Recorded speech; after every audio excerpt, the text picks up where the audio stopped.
Juancho! Shout out to my man Juancho. Juancho. El Juancho. Shout out to my man Midwest. We out here, yo. We out here. For the late night Talks. You know what I'm saying?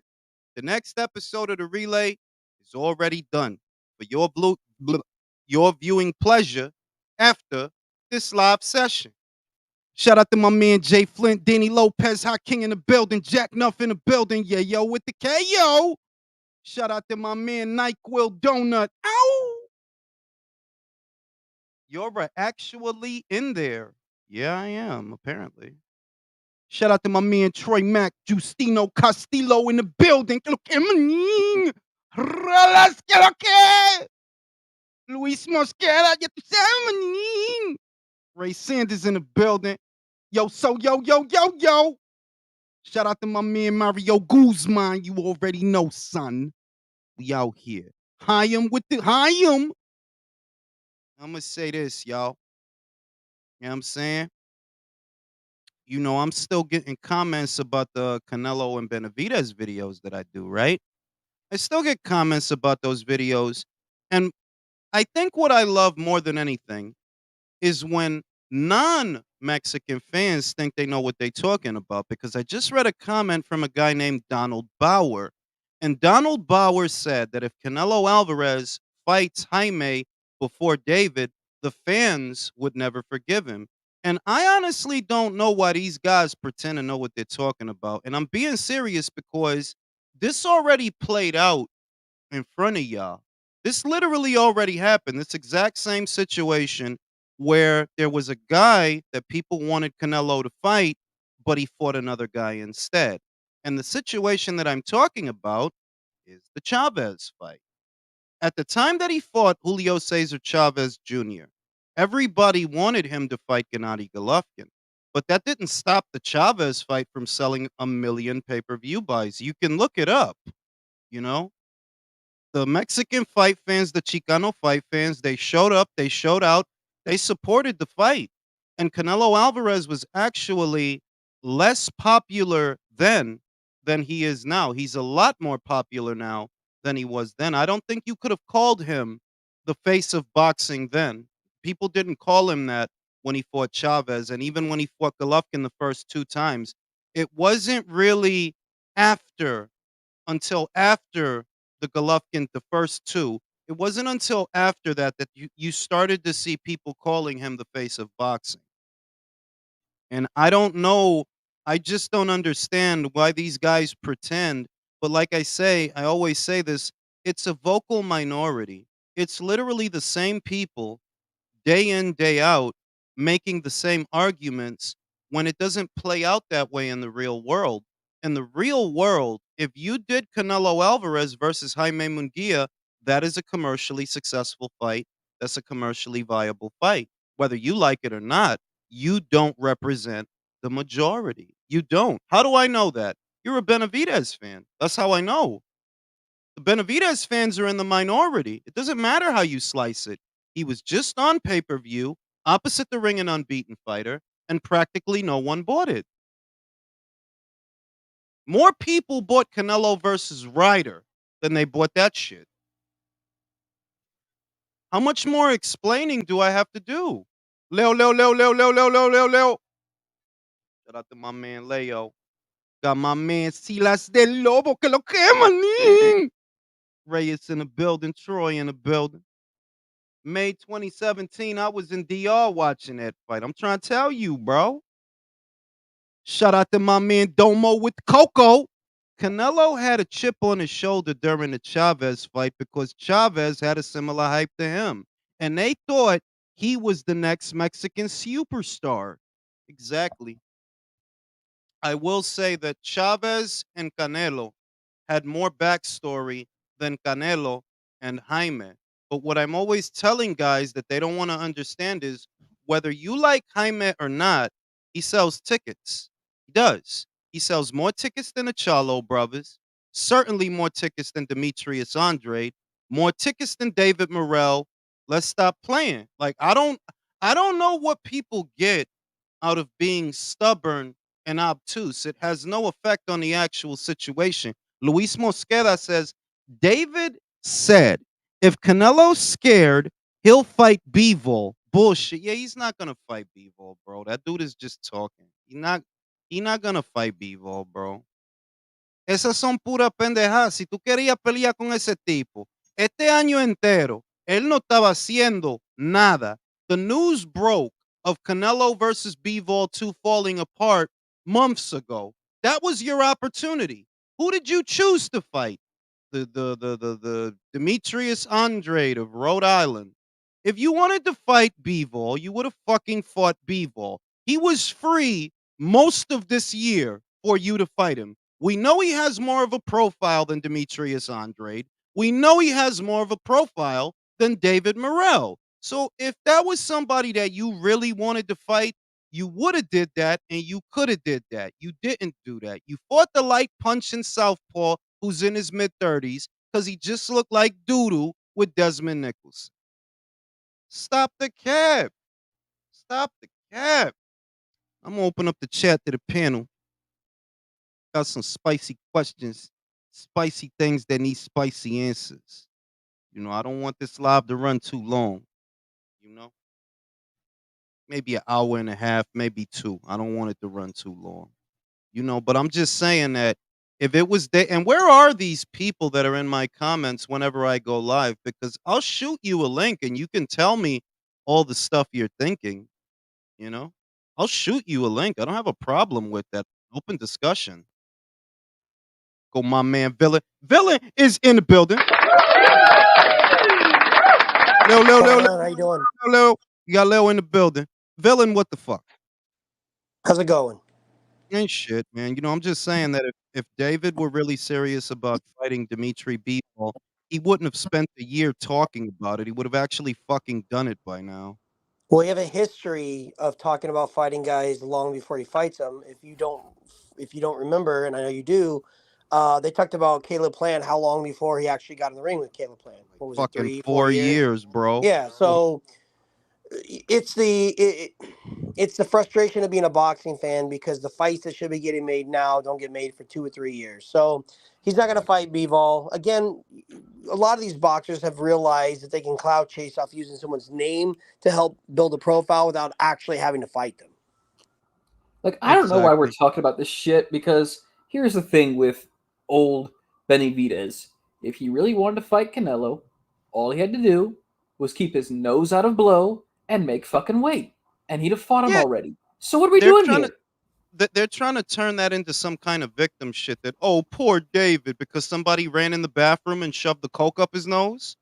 Right? Like what? Somebody stuffed too many cheeseburgers in his lunchbox for him to blow the weight. It's just pure silliness. And it's not even for hate of David. We got Julio in the building. Julio. It's not even for hate of David. It's just a lot of stupid fucking arguments that, like, dog, let's be real here. Fighting Dimitri Bivol once would have been bigger than fighting Caleb Plant and Demetrius Andrade on the same night. Literally, the dude was free the whole year. And I'm saying that if you would have been fighting Bivol at any point this year instead of them, that would have sold more pay-per-views. Bro should call his bluff and tell him, fine, fight Bivol and I'll fight the winner. Yeah. There you go. If you're serious, then fucking do it. That would have let down the Undisputed with a Viterbium. Wouldn't it? Like that's, to me, that's the like yo, dog. If I'm so fucking trash and I'm losing my step and all that shit, like your bitch ass daddy say, go on, you go fight Bivol. Show me how it's done. And if you show me how it's done, you win the sweepstakes. I'll fight you for the belt. The sweepstakes. This shit is that's what it is. It's the Canelo sweepstakes. It is a sweepstakes. It is. That's what it is. It's the fucking grand prize. Payday. What payday? It's a lottery. Now we have the immortal Julio in the building. Julio, what did you think about Big Rye Guy's knockout yesterday? Did you like how he performed? I thought he was like losing the fight. I thought he was down. I thought he was down a round or two. Yeah, that silly shell he was using, that shit was fucking trash. Weird. That That's was fucking. That was the like silly shell. That was like watching a Special Olympics try to do the Philly shell. That was so fucking weird. Like he was Like he was watching a giving guy his try back to give to. himself a hug. That's what it looked like. He was trying to give himself a hug. Like, you know, when you turn around and pretend you're making out with the hand shit. Yes. Oh yeah. That shit used to do in 5th grade. Be like, yeah, I'm making up. No, I'm done fighting it. Let me go. Let me go to Julio. Julio, just as quickly as you can. What did you think about that performance? Dog shit. We should all stop criticizing Shakur because he set the standard as far as how to win a shitty fight. Because what Ryan did yesterday was fucking absolute dog shit. Hyam, we got Hyam in the building. Hyam, New York is in the building. What's going on? The Boogie Down, the D Train, the 4 and the 6, Dyer Avenue in the building. All right. What's going on, man? What you thought about Ryan yesterday, bro? I thought it was real weird. It looked like he devolved. It looked like he lost a step or lost his skills. I don't know what's going on with him. I didn't understand that shoulder roll. I thought that was ridiculous. I don't know what I'm looking at. And I also didn't like the fact that he was putting the jab out there as a range finder and holding the jab out there, which we all know is illegal. And the ref kept letting him get away with it. I didn't like what I saw. Period. He was The ref let him get away with turning his back too. Like he turned his back to his opponent multiple times. That's actually illegal. Because you're not supposed to do the scrap. I call that the Scrappy Doo. If you old like me, it used to be a cartoon, Scooby Doo, Scrappy Doo, and they will hold Scrappy like that. Let me at him. I splat him. And he was doing that, and that's like, yo, isn't that illegal to hold your jab on the opponent like that? Isn't that like can't you be penalized for that? I mean, I think they let him get away with it a little bit, but that was excessive. The other thing I didn't expect to see was the running around. Like he was kind of like on a bike at certain times, losing the fight. I didn't expect that. I didn't expect the shitty Philly shell, and I didn't expect him to run. Honestly, that's the only improvement I saw that he made. Like he finally has some fucking lateral movement. Because Ryan was pretty much just stationary forward, and then he hops all the way straight back. And I actually see that as an improvement, but otherwise, dog shit performance. I wouldn't call that the Philly shell. I'd say that's the egg shell or the silly shell. Yeah, the silly shell. Shout out to my man, Mr. Calderon, who says they act like casuals will understand Fat Boy is outgrowing the weight. LOL to a casuals. May and September are close enough. Yeah, like I mean, I'm fairly confident that fight is going to happen in September. Shout out to my man Don Chow.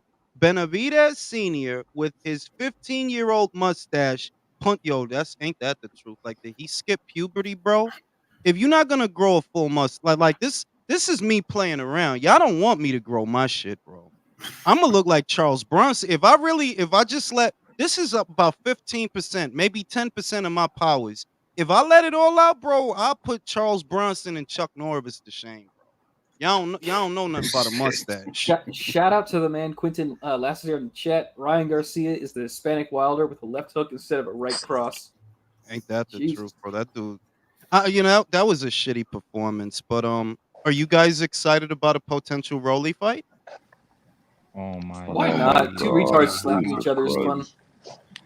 Yeah, it just doesn't seem very interesting at all. You know the sad thing about that is that you go from a guy who is undeserving to have a belt, because let's be honest, Rolly sucks, to another guy who really doesn't deserve a belt as well. It's like it's a face-off between two idiots. Rolly lost to a 4,000-year-old mummy, and then this guy, I don't know what the fuck this guy did last night. There was no improvement. There was nothing. It was but let's keep it real. He lost to Tutankhamun's pool boy. That's what Ishmael Barroso was. He was there in Egypt with the pool sweep. He was there in Egypt. He was there. He was there. Listen, archaeologists and scientists unearthed him just for the fight, and they his yearbook picture is literally in the pyramids of Giza. It's a hieroglyph. Yeah, like it's there. You see him. He's doing the boxer pose. He graduated with Luis Ortiz and Frank Sanchez. His hands have pyramid dust on them. He's that old. Oh, is that what that was? You know what? I think he could tell us who actually built those things. I brought bro, he built those fucking things, bro. He can tell you what the completion is. Go ahead, Ray. Yeah, he drives an ox into training. I brought a picture of Barroso to my mom because I like doing this when I see Cubans, right? Like I did the same thing with Rigo and Frankie Sanchez. I brought it to her. I said, So how old do you think this guy is? And usually she'll just get wrong. She'll be like, "This guy's not fighting. You lying to me." That's That it, dude bro. is, bro, Barroso. If I'm being honest, just by looking at his face, I would honestly put Barroso in his mid-50s, early 50s to mid-50s. Honestly, like he has a lot of wrinkles. My granddaddy, God bless the dead, when he died, I think he was 60 or 70, and he didn't even have wrinkles.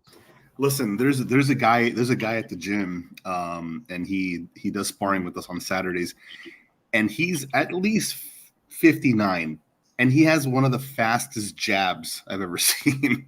Like compared to 20-something-year-old, 30-something-year-old guys in there, he's got a quick and snappy jab. There's guys out there from Cuba that are like, they don't keep track of that age. They're not honest about how old their fighters are. So No, I they're wouldn't be not. surprised if this guy's is like in his early 50s for real. He's got a lot of wrinkles, man. Who wants to read? Who wants to read Drew's super chat for me? That's Ryan's new name. The Victorville vulva. It has a ring to it, doesn't it? The Victorville vulva has a ring to it. Shout out to Mr. T. Floyd equals Philly shell. Ryan equals fetal shell. Yeah, that shit. That shit. I'm just so sick of seeing that shell defense, It bro. was Like, weird. No, you know It what? was I so didn't weird. Like, listen. it was I like he got was trying to run. Full disclosure. I didn't really know that's what he was doing until somebody mentioned it later in the fight. I didn't, because it didn't look like a Philly. It looked like he was just kind of leaning over, trying not to get hit on that side of the thought body. he was having indigestion, bro. Like it looked like early signs of indigestion. Like he's leaning over, he's cocking over, he's turning. I'm like, I really didn't know he was doing that. Is It this was like another he was trying loss to for run Derrick away James? and fight at the same time. It was so goddamn weird. That's a good question, Hyam. Is this another loss for Derrick James? Well, I think look, it kind of is. I mean, on one end, I don't even think Derrick is a bad trainer, so I don't want to say that.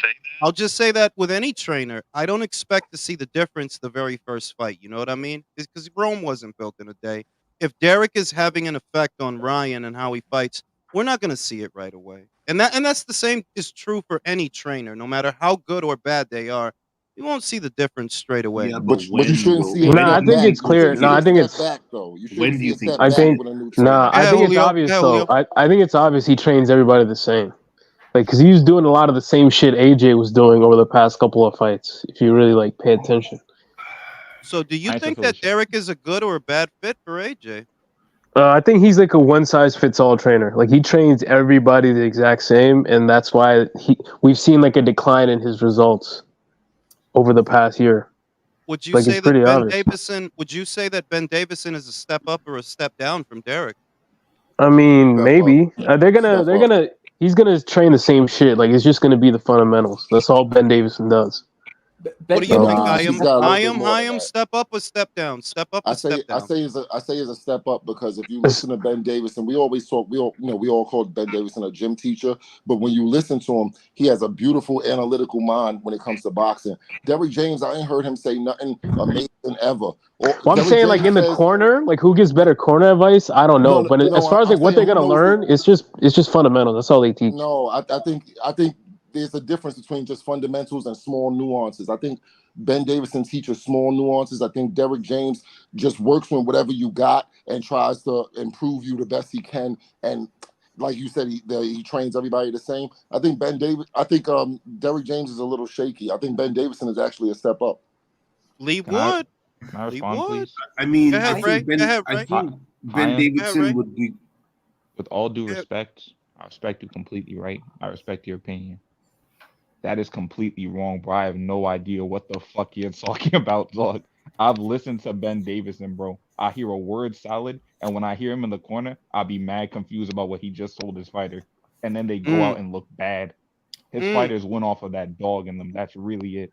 But you've got to consider the fact that Ben Davison would be good for AJ because AJ is a little psychologically frazzled right now. Okay, then that I could agree. He would be a good pep guy for him. He would get him up. He would get him going. He did a lot for Tyson Fury, which is 10 times worse psychologically than AJ. But AJ's not feeling it right now in his head, and I think it's a good move. He is training him for this fight. He is training him for this fight because Derrick, at least initially, I thought that maybe maybe AJ and him had split, but I see what it is. It's that Derek had a full plate. He had to train Ryan, so he can't give all his time to AJ. So AJ's been using Ben Davison. And I feel like it's a rehearsal that if he goes out there and he looks better than he's been looking with Ben in his corner, he might go forward with Ben. What if he knock out Wilder in the 5th round? What if he come in great, on some Tyson shit and knock out Wilder in the 5th round? Everybody gonna be your whole story gonna change. Talking about Ben Davison. What he does have it as far as like advantages though is that Ben Davison does do film study. Lee Wiley, if you don't know him, I think he works with Ben Davison with like film study and shit. So he does. I mean, you could see that up to the Lee Wood lead up for the second fight. He was definitely doing film study. He was helping him out a lot, and he did so much better in the second fight. The thing what I don't like about Derek, what I'll say that alarmed me about Derek is he was so dismissive of the switching. It's like, yo, you can't be dismissive of that, bro. Like I understand that the angle of attack that sometimes the commentators and the fans overemphasize things. But with Crawford, you can't say that shit don't matter. That's what he said. Like, that shit don't matter. Like, what do you mean, man? That's not a real boxing trainer.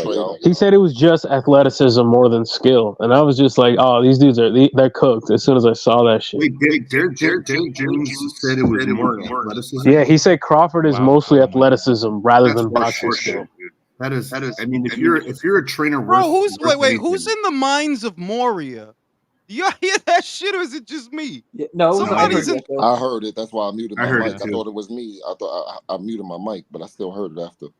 Hold on, like dimly in the minds of Moria. There was an echo, like a clear reverb. I don't know where it came from. The Eye of Morador. All right, I don't hear it now, though. I don't hear it now. No, but that's kind of a horseshit thing to say. About a fighter, that's very dismissive, and if that's what you're bringing to the table when you're training your guy, and you're saying, "Well, he's just more athletic than you are," time to get another guy.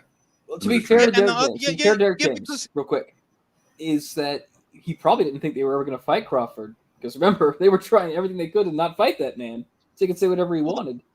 Well, that was the bizarre thing that going into the Crawford fight, it's all athleticism. It's got all that stuff from.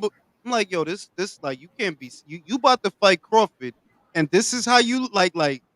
Hey, dog, you know what I mean? And look, I don't even think he's a bad trainer, but you're the reason. Got trainers like you are the reason that the fighters are not as dynamic as they used to be, because that is what you think, that it's all athleticism and physicality with no emphasis on the little things, the nuances. A lot of times those are the things that win you to fight, the little things. The difference between a plain old textbook jab and maybe a up jab. I love a up jab because it has the same effect as an uppercut, but it's a jab. What makes the uppercut such a great punch? They don't fucking see it. Same with the up jab. If you look at Inouye when he throw that up jab, they don't be seeing that shit. I ain't gonna front. You put your weight on the back foot. You put your weight on the back foot, and that up jab has power. I think Ben Davison would have been more cognizant. Ben Davison would have been more cognizant of Terrence Crawford's skill set as opposed to Derek James. Derek James, we call Ben Davison a gym teacher. Okay, I'll say this about Ben Davidson. Ben Davidson, and someone said in the chat earlier, I forget who it was, but shout out to you, is that Ben Davidson has great plan A. We was talking about that film study. He'll get you up, and your fighter will initially do good. The problem is the second the other fighter switches things up, Ben Davidson's useless. Plan B goes out the window. Well, you can use the same argument. You can use the same argument with James too, because if you go back and you rewatch the fight with Crawford, he didn't really have anything to say in the middle of the rounds. I was thinking to myself, Crawford is beating the dog shit out of this dude. He's got nothing to add. He's got nothing to add to what he can change or what he can do. He just basically gave him a cup of water and sent him back out there in the next round to get his ass whooped. So yeah, he didn't want. All he wanted was for Errol not to bleed on his shoe. That must have been the corner. I'll say this. That's the trainer of the year. Jamel almost lost the Castano first fight. Jamel almost lost that. So what was second Derek James is in shadow boxing in the corner? The second Derek James is shadow boxing in the corner. You know his fighter's cooked. Because that's what he does every time when he just has nothing to do. He just starts trying to say, well, if I was in there, I'd do this, this, this. Okay. What do I do? I felt that on one end you say that when you have that many champions, the accolades are going to come with it. You know that he had a unified champion in Spence, and he had an undisputed champion in Jermel. So it's hard for me to say that he didn't deserve Trainer of the Year, because then what you have to ask is, all right, if it wasn't him, then who did deserve Trainer of the Year? If it wasn't Derek. That's why I say I don't think he's a bad trainer. I just think all trainers have their limitations, and ultimately it's the fighters that win the fights anyway, not the trainers. Exactly, Julius. Okay, I don't. If you're talking about Derek James and his ability to train fighters, you have to look up the opposition. For one, let's say, for example, Terence Crawford. I don't think nobody is really invincible, but Terence Crawford is pretty close too. Yeah. So I don't think that's a. Maybe we are talking about performances, but that fight for me was really easy to predict because I've been watching Errol Spence Jr. for a long time. I know this guy can defend against one punch. He cannot defend against combination punch. He cannot. He never has done. Derek James is starting to look like Ben Shalom. If you really think about it, he's taking fighters out of purse bids, right? So we got Terence Crawford, Errol Spence probably not happening. He's not rematching them. We got Frank Martin not taking the Shakur Stevenson fight, and we got Jamel Charlo not fighting Tim Tszyu. Pay attention. And the other thing is, pay attention. If you're talking about Demetrius was never all that, really. Yeah, he never was. I just had an epiphany, guys. Go ahead, unbiased. I just had an epiphany. I always saying that, the issue with Mel was he didn't make good adjustments. He would do it from fight to fight. Maybe his trainer has something to do with that. Possibly, but I mean, because overall, every fight he has, he doesn't make the adjustments in the fight. He would do it from fight to fight, not within the fight, and that might be a product of how he's been trained. I mean, possibly, but I mean, I would say that the fighter making an adjustment in the fight, I think that boils down to the fighter. I think that boils down to the fighter. That I guess that I'm starting to feel like too much emphasis is placed on trainers. I'm starting to feel that way. When you have a Manny Pacquiao, remember when Manny Pacquiao was doing his thing and winning those fights? It wasn't Freddie Roach winning those fights, But Freddie got a lot of praise as a star trainer because he's Pacquiao's trainer. When it's like, well, that's a generational talent. Look at Virgil Hunter. When Ward was doing his thing. Great example. When Ward was doing his thing, everybody's carrying on about Virgil Hunter. But I've asked on more than one occasion, okay, well, aside from Ward, what other great fighters? Hold on. Since you made Hove, make make another Hove. Hey, Jules. Since you made Hove, make another Hove. Yo, Jules.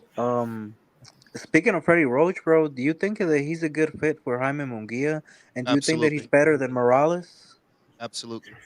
That's what I've been thinking. I think that's a very Let me good say fit this. for Let me Jaime. say this. Who was he talking about? Freddie. Let me say this. Freddie Roach. Freddie's years in the game. If you're an offensively minded fighter, you need an offensively minded coach to sharpen what you have. Now, I have nothing against Eric, but you don't have the expertise in this realm that Freddie. You don't. You don't. This is a new bag for you. This is a new thing that you've been doing. You don't have the years of experience that Freddie has doing this shit. So Jaime's a volume puncher. Yeah. Yeah. He's a volume puncher. I honestly think Roach might be we'll see, but Roach might be a good fit. Yeah. I think he should have been with Roach from the beginning, bro. Wait, can I speak in defense of Virgil Hunter trainers real quick? Because I want to touch on something you said, Jules. How it's like you have once in a generation fighter. A lot of these. Do you think these fighters shape the coaches as much as the coaches shape the fighter? Because then all their training regimens and training modules get shaped towards that fighter, so they just map it out into their other fighters. You get what I'm saying? I liken it to what I would use to draw a picture. If I'm drawing with a shitty pen, you're gonna get a shitty drawing. But if I'm drawing with a nice fountain pen, one of those nice gel pens, you're gonna get a nice pen. So I kind of feel when you're working with quality materials, you get quality results. And that's kind of how I'm starting to look at it. That look, I don't want to knock Virgil, but you had Andre Ward. You know what I mean? Like this generation. I mean, like he's talented. You know, like there's things about him that we don't like that we talk about all the time. That aside, as a specimen, you had Andre Ward, bro. And I don't look at really none of these trainers as being like a Ray Arcel or a Customato to where they can take something and make it better. That I don't really look at none of these guys like that no more because I'm like, yeah, they're really just trainers. They're not I feel teachers. like Yeah, Abel they're was not kind of like teachers. that. Yeah. Okay, Who? I think the best Abel example Sanchez. is Oh, okay. someone like Angelo Dundee. Yeah. Because he understood that at first sight after watching Muhammad Ali, I just have to let this guy do his thing. I'm not gonna worry about his guard or the way he stands because I saw some interviews about him, and at one moment in Muhammad Ali's career, it was pressure for the media because Muhammad Ali always fought with his hands down, and it was trying to tell Muhammad Ali, okay, you have to keep your guard up because you're getting hit too much, Yeah. and it started to look like shit. So in that moment, I'm just being Listen, cynical. it basically boils down to this. You can supply a fighter with tools, and it depends on what tool the fighter gravitates to do the job. Now, Muhammad Ali didn't want to put his hands up, but he had an orthodox style of leaning his head back without taking a step back. That worked for him, but doesn't work for everybody. And for Bro, Canelo, that's the why high guard fucking work. Jared Anderson. That's why he kept getting like it's crazy you said that because look, Jared Anderson took those straight left hands because he was making the same mistake Ali used to make. Pull back in a straight line. Well, if Yeah, you do that and they shoot the straight, you there for it. you're But there for it. Yeah. With Ali, he got away with it. It worked There's for him. flaws. There's flaws in every tool bag. Like what fighter picks whatever he wants to and whatever he feels more comfortable with. You can't train that away. You can't shove that down. A good trainer will help you exploit the things that you're really good at and help you avoid the things that he feels that you need to avoid. Nah, I don't agree with that. I think a good trainer works on what you're bad at, what you're not doing That's good. what I'm saying. I don't need a trainer to work on Deontay Wilder's right hand. No. You know what I'm saying? No. That's not what I mean. What I mean is if he has a good right hand, he's going to help him develop how to The land left. that right hand. No, I think you should do. No, You should be a good trainer. Help him to think develop you're the left. idealizing. I think you're idealizing what the trainer does. Yeah, in an ideal world, the trainer's not going to spend a lot of time on the things you're already good at. He's going to patch Yeah. up the holes of the things that you're Mhm. bad at. But Mhm. are there any examples of this? What I would say is this, like what you said earlier, I agree with that. There's no teachers. There's no teachers no more. There's just trainers. I think a teacher, when you got teachers, Angelo Dundee, like the fellow just said, Leo just said, Angelo Dundee. Yeah, I think that's a value to any fighter. But these guys nowadays, that now the trainer role, you got to kind of roll back the importance of it because these guys are really kind of certified gym teachers. Tony Yoka, where's he at? Where's Tony Yoka? Yeah, where's Amir Khan? Hey, can I make a point real quick? Can you stop yelling? You don't have to scream. Okay, I didn't know it was that loud. Okay, I look at a trainer as doing both. He not only does he help you with the stuff you're bad at, but he helps you sharpen what you're good at. I think Exactly. that That's what I was saying. That's exactly what I was saying. He helps you. He helps you sharpen the tool that you have and help you exploit that tool. If you're not a very good defensive fighter, you have to have the good defensive fundamentals to be able to exploit what you're really good at. If you're not, then you're gonna have to just hope you land that solid left hook or that really nice sweet right hand, and you're gonna be at a disadvantage. Now in Wilder's case, he didn't listen to his trainer. His trainer was working for him. His trainer was being trained by him. Life, you know, like the real trainers in that fight, like Mark Breland, they had no access to him. Yes. This is a guy that could fundamentally bring him he could have had him be a fundamentally sound fighter a little bit more, but no, they kept him away from him for a reason. He didn't want to hear what he had to hear, and that was the truth. I would say that there's almost at least in this era, that the role of the trainer is almost overemphasized, because when you think about Amir Khan and you think about Tony Yoka, they had the exact same trainer as Andre Ward, but obviously the results were not the same. So with that, doesn't that kind of show that it's not the trainer, It's not the it's not the trainer. And Manny Pacquiao and Amir Khan had this Wait, can I just use this exact, because you're using Virgil Hunter a lot, and honestly, I don't think Virgil Hunter was even a good trainer when he was with Andre Ward, because I remember when that Kovalev fight happened, right after Floyd was talking about it, and he was like, "Look, who's that brother that was training with him? Virgil Hunter? Yeah, that dude's not a good trainer, bro. Like, and he even said that. He said that. Yo, he's not a good trainer, bro. Like, he was like, yeah, he's not a good trainer. Like, he hasn't said that. He said a bit more nice than that. But he was like, yeah, that dude, he's not good. Like, he was dismissive, to say the least. He was dismissive. He doesn't have it. Like, and you notice it because when people look back at the fight and they're listening to his instructions, they're like, that's a cool pep talk and everything, but how was he supposed to win those last 3 rounds? In fact, he lost them last 3 rounds. He got the robbery decision, but he lost them last 3 rounds with your weak ass motivational speech. But then you go to Salas, and Salas got a world. Buddy McGurk. Now this is what I want y'all to do while I smoke this bogey. This is what I want y'all to do. I want each of y'all. I'm gonna start from the bottom with Country. Name 2 trainers today that you think are good trainers. I'll be right back, and I want a 15-page essay. Wait, I want a 15-page essay on my desk tomorrow about why those 2 trainers are good trainers. I'm gonna go smoke a cigarette. I'll be right back. I'm getting the F. Oh, boy. Go ahead, Country. All right. Let me see. Well, obviously, I think Freddie Roach is a good trainer today. And what's his name? Stewart's nephew. I think he's a good trainer. Sugar Hill. Yeah. You want to give an explanation on the Freddie Roach one? I'm okay with the Sugar Hill, but the Freddie Roach pick, you want to give an explanation on that one? Well, Freddie Roach seems to have been, somewhat successful with, obviously he was successful with Manny. He does have a little hit or miss record, but he's got the experience really well. I think he has a lot to show a fighter, depending upon whether or not a fighter actually listens to him. But I think he definitely has a lot of knowledge and a lot left to teach. But that's just my take. Okay, fair enough. What I got trainers who I think are good right now.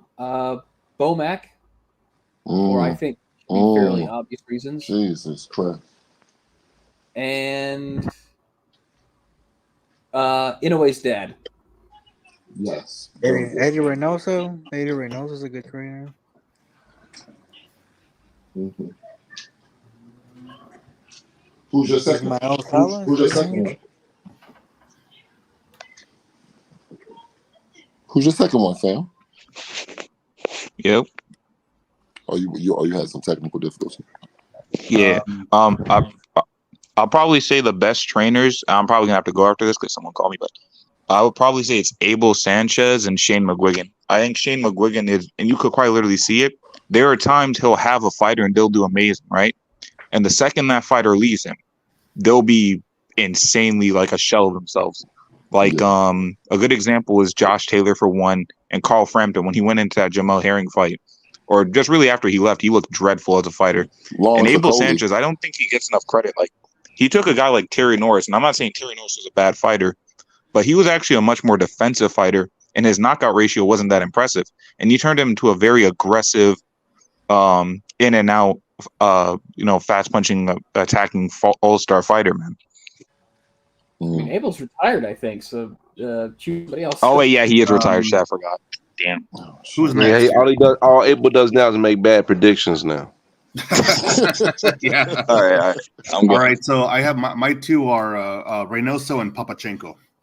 And I'm going to say that because look at what happened to all the Reynoso guys that left.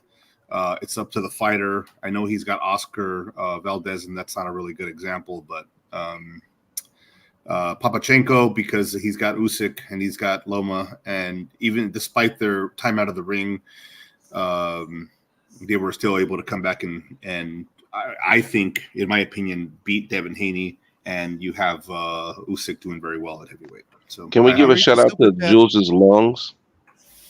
Shout out to my lungs. Luis Mosqueda, David, 100 M's a month. Dude can make a fight, any fight happen. Word, right? He was just quoting a song. He's not making that kind of money. Very few people are making that kind of money. Wait, Another, 100 million a what? A month? yeah, he said some No, song. Those are no, song lyrics. He's not making no. 100 He's not. million a He's month. not making that money. No. I'm making that kind of money. Why Another would you want subject I wanted. Another subject I wanted to talk about was Frazier Clark, unbeaten heavyweight Olympian. He kind of snapped on social media. He posted one of those memes where it's like it's a fat guy saying, "Oh, well, the guy should use his jab more." And that kind of allowed me to allude to something I was talking about yesterday, that the fighters are very, I would say, dismissive of the people that basically pay their salary. This is what I was talking about. This is a subject I was broaching yesterday, that, it's all well and good to talk about the trolls, because there are trolls that try to abuse people online. It's not that there aren't.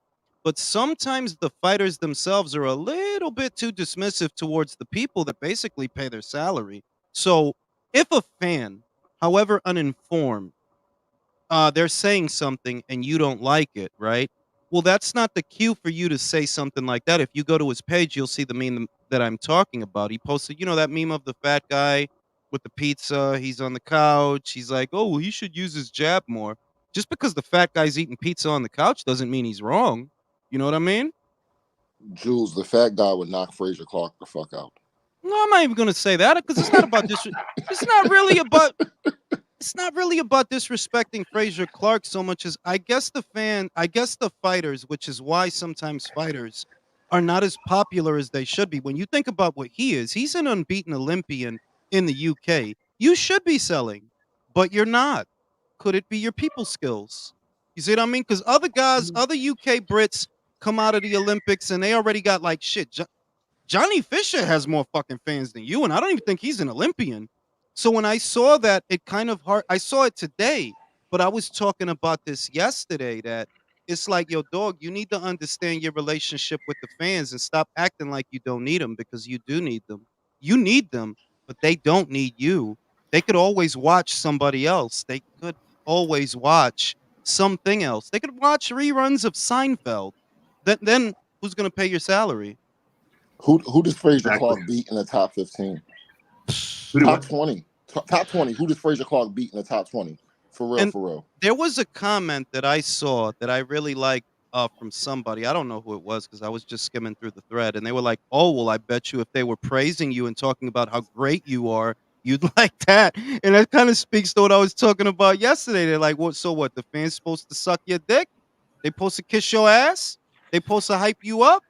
They not, like the paying public with any product that's out there. Once you purchase that product, whether it's your DAZN subscription, your ESPN subscription, your Paramount Plus, Amazon, whatever it is, so long as you're paying for it, you're entitled to an opinion.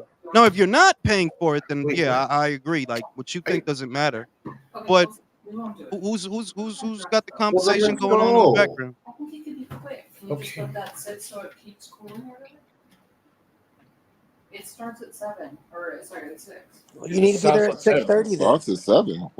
If it starts at 7, you need to be there 15 minutes early. Yeah, okay? yeah. Make sure you leave at 6:20. Get ready now. It's Well, it's already 8:49 where I'm at, so you're late if you're going by my time. It's a Capricornian trait. We have I gotta a get trait. going, boys. I'll see you later. Have a good one. I'll see you, bro. I'll see you. Or a nice cake or something. No, I was Hey, gonna Jules. say that Damn, wait, his let me wife finish. snatched him. Let me finish what I'm saying. That you're allowed to give a product review because you've already paid your money. Whether you're watching ESPN, DAZN, you've already paid your money, and it's like the fighters feel that you're not supposed to have an opinion, or that the opinion can only be things that the fighter likes. Go ahead. I'm glad you mentioned that because between Shakur Stevenson and Andre Ward, when Andre Ward's like, you got paid, you got a belt, you're good, and then Shakur's like, if you don't like it, don't watch.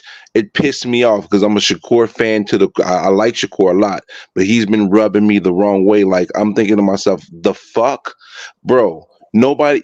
What about the people that's paying for you to? The reason why you're getting $3 million is because people are paying to go to these fights. People are paying there for ESPN subscription, and if you was pay-per-view, people would be paying for the pay-per-view. So you're going to tell me that don't watch your fight? All you're doing is alienating yourself from getting more fans. You're pissing me off. You're rubbing me the wrong way. You go out there and have a stinker. You and Edwin De Los Santos had the most boring do-si-do fucking fight I've ever seen. It was the worst fight of the fucking year. And instead of just saying, yo, my bad, I'm gonna come back stronger and just keep your head above the clouds and go back to work, you want to run you and pop off your grill. That self-entitlement. You could be making 3 fucking K instead of 3 fucking million. You got me fucked up. It makes me not want to, if he becomes a pay-per-view, it makes me not want to buy your pay-per-views because you are going to be boring as shit. Why am I going to dedicate my hard-earned money for you to get rich, to give me a shitty performance and then to talk shit to me afterwards? You got me fucked up.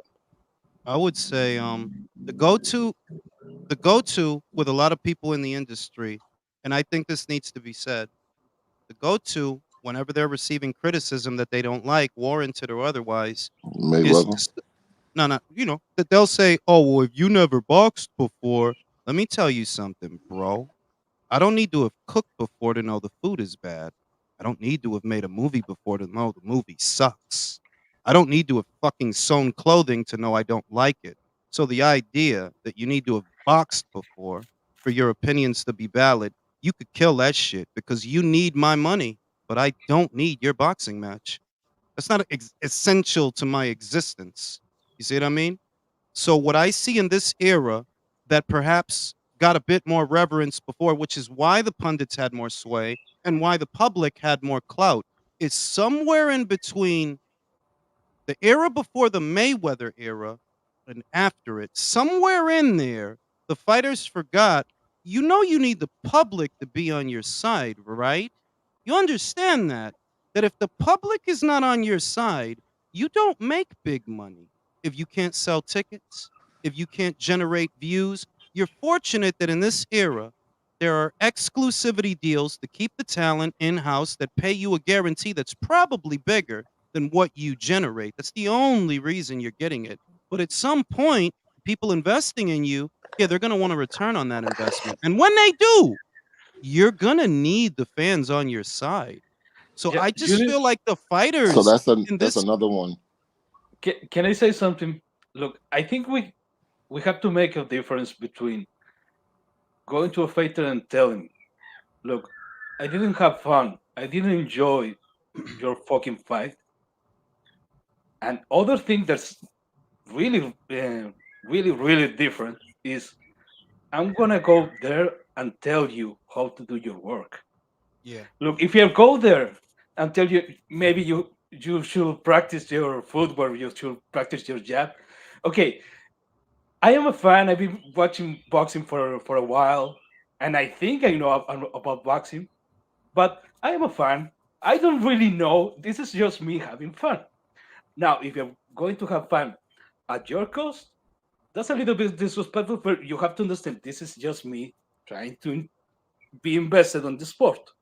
I can understand that for you, as a boxer, as a guy in the sport, could be annoying. But in order to keep taking revenue for me, that I am a fan, you should suck it up.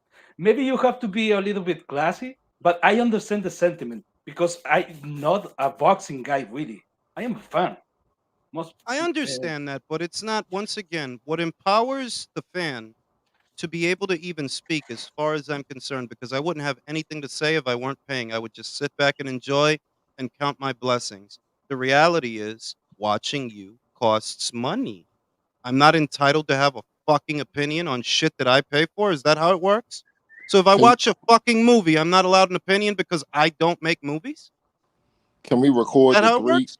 Can we record the 3 fuck ups? Because you recorded 3 of them right now in your conversation. You recorded the 3 things that Floyd Mayweather did to hurt the sport. One, He's never been dropped. So if you've been dropped, you ain't no Floyd. He's never lost a fight. So your O has to be intact in order for you to be considered serious. And the third one, which you just brought up, was, the people don't have to like me. Fuck the people. The people don't have to like me. I could be a rock star without it. These are the three things that Floyd Mayweather put in place. That if you be honest, if you look at the sport, these are the three things that he put in place. And now these other fighters that ain't Floyd Mayweather are trying to follow the blueprint and is looking stupid out here. I see what you're saying, that because Floyd found a lane for that behavior, and it did work for him. We all have to admit it, whether you like Floyd or not. We gotta admit You have to admit that for him, it did work. He was successful. He made a lot of money. But he's the exception to the rule. He's not the rule. There it is. There it is. Because that's what I see, that it's like a lot of the fighters, especially the young ones like Teofimo, he puts his value in a place where it actually isn't.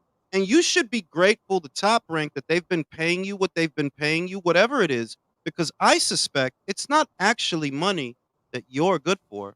It's not actually money that you generate in terms of metrics and ticket sales. No, I believe they've probably been overpaying you. And you just give into all these stigmas and stereotypes about the evil promoter. Brody, this is not the era where the mafia was running things. You know what I mean? Like, no, this is not that era, bro. You want money that you're not good for based on fandom that you don't generate. And I notice a lot of that, like what Unbiased brought up. They're like, oh, wow, Shakur, like, nah, fam, like, you need to be of the mentality that cannot happen again. That is not permissible. And I promise I will not do that again. One thing that Billy Joe Saunders did, he had a stinker years ago in 2016 with Artur Akavov. It was a horrible fight to watch. But he actually apologized. No, I'm going to get somewhere, go somewhere else. And I got my money. Yeah, you can't do that, because the next time you need that money, where's it going to come from? You don't care, right? Fuck the fans. Fuck what they think. You better worry about what they think. That's why there's no stars like there used to be. You need those guys that had legions. There's a picture of Ali. It's a beautiful picture. It's got all those legions of people behind him. They fucking love him, bro. They don't love you guys the way they used to. You need to change that. That is literally your job. You need to change that. You need to bring back that era where you have legions upon legions upon legions of people that follow you. Because a lot of y'all motherfuckers don't, but y'all act like y'all do. There's literally nobody in boxing that's like that. The last guy that I can think of in my lifetime who is that guy is Mike Tyson. Because anywhere that guy goes, everybody clap, everybody cheers, everybody shows respect, everybody wants to take. Even the famous people want to take a photograph with Mike. So we haven't had a guy, in my opinion, like that since Mike Tyson. And you don't see any of these boxers attempting to be anything like that. Chaim is 100% accurate about the fact is they're following a blueprint of how can I do the least amount and expect the most. Thank you, brother. Thank you, brother. Because it's the truth, man. It's the truth. That is what it feels like. The most rewards for the least risks at the fans' expense or at the promoter's expense. And then they get mad at the promoter because the numbers aren't where they want them to be. Brody, don't you understand that you don't generate what you're asking for? Do you not understand that? That if you were good for the money you want, the promoter would be happy to put it up because he would do it with confidence that you can bring it back. But you can't. That's the problem. Floyd Mayweather's biggest fan is Tyson Fury.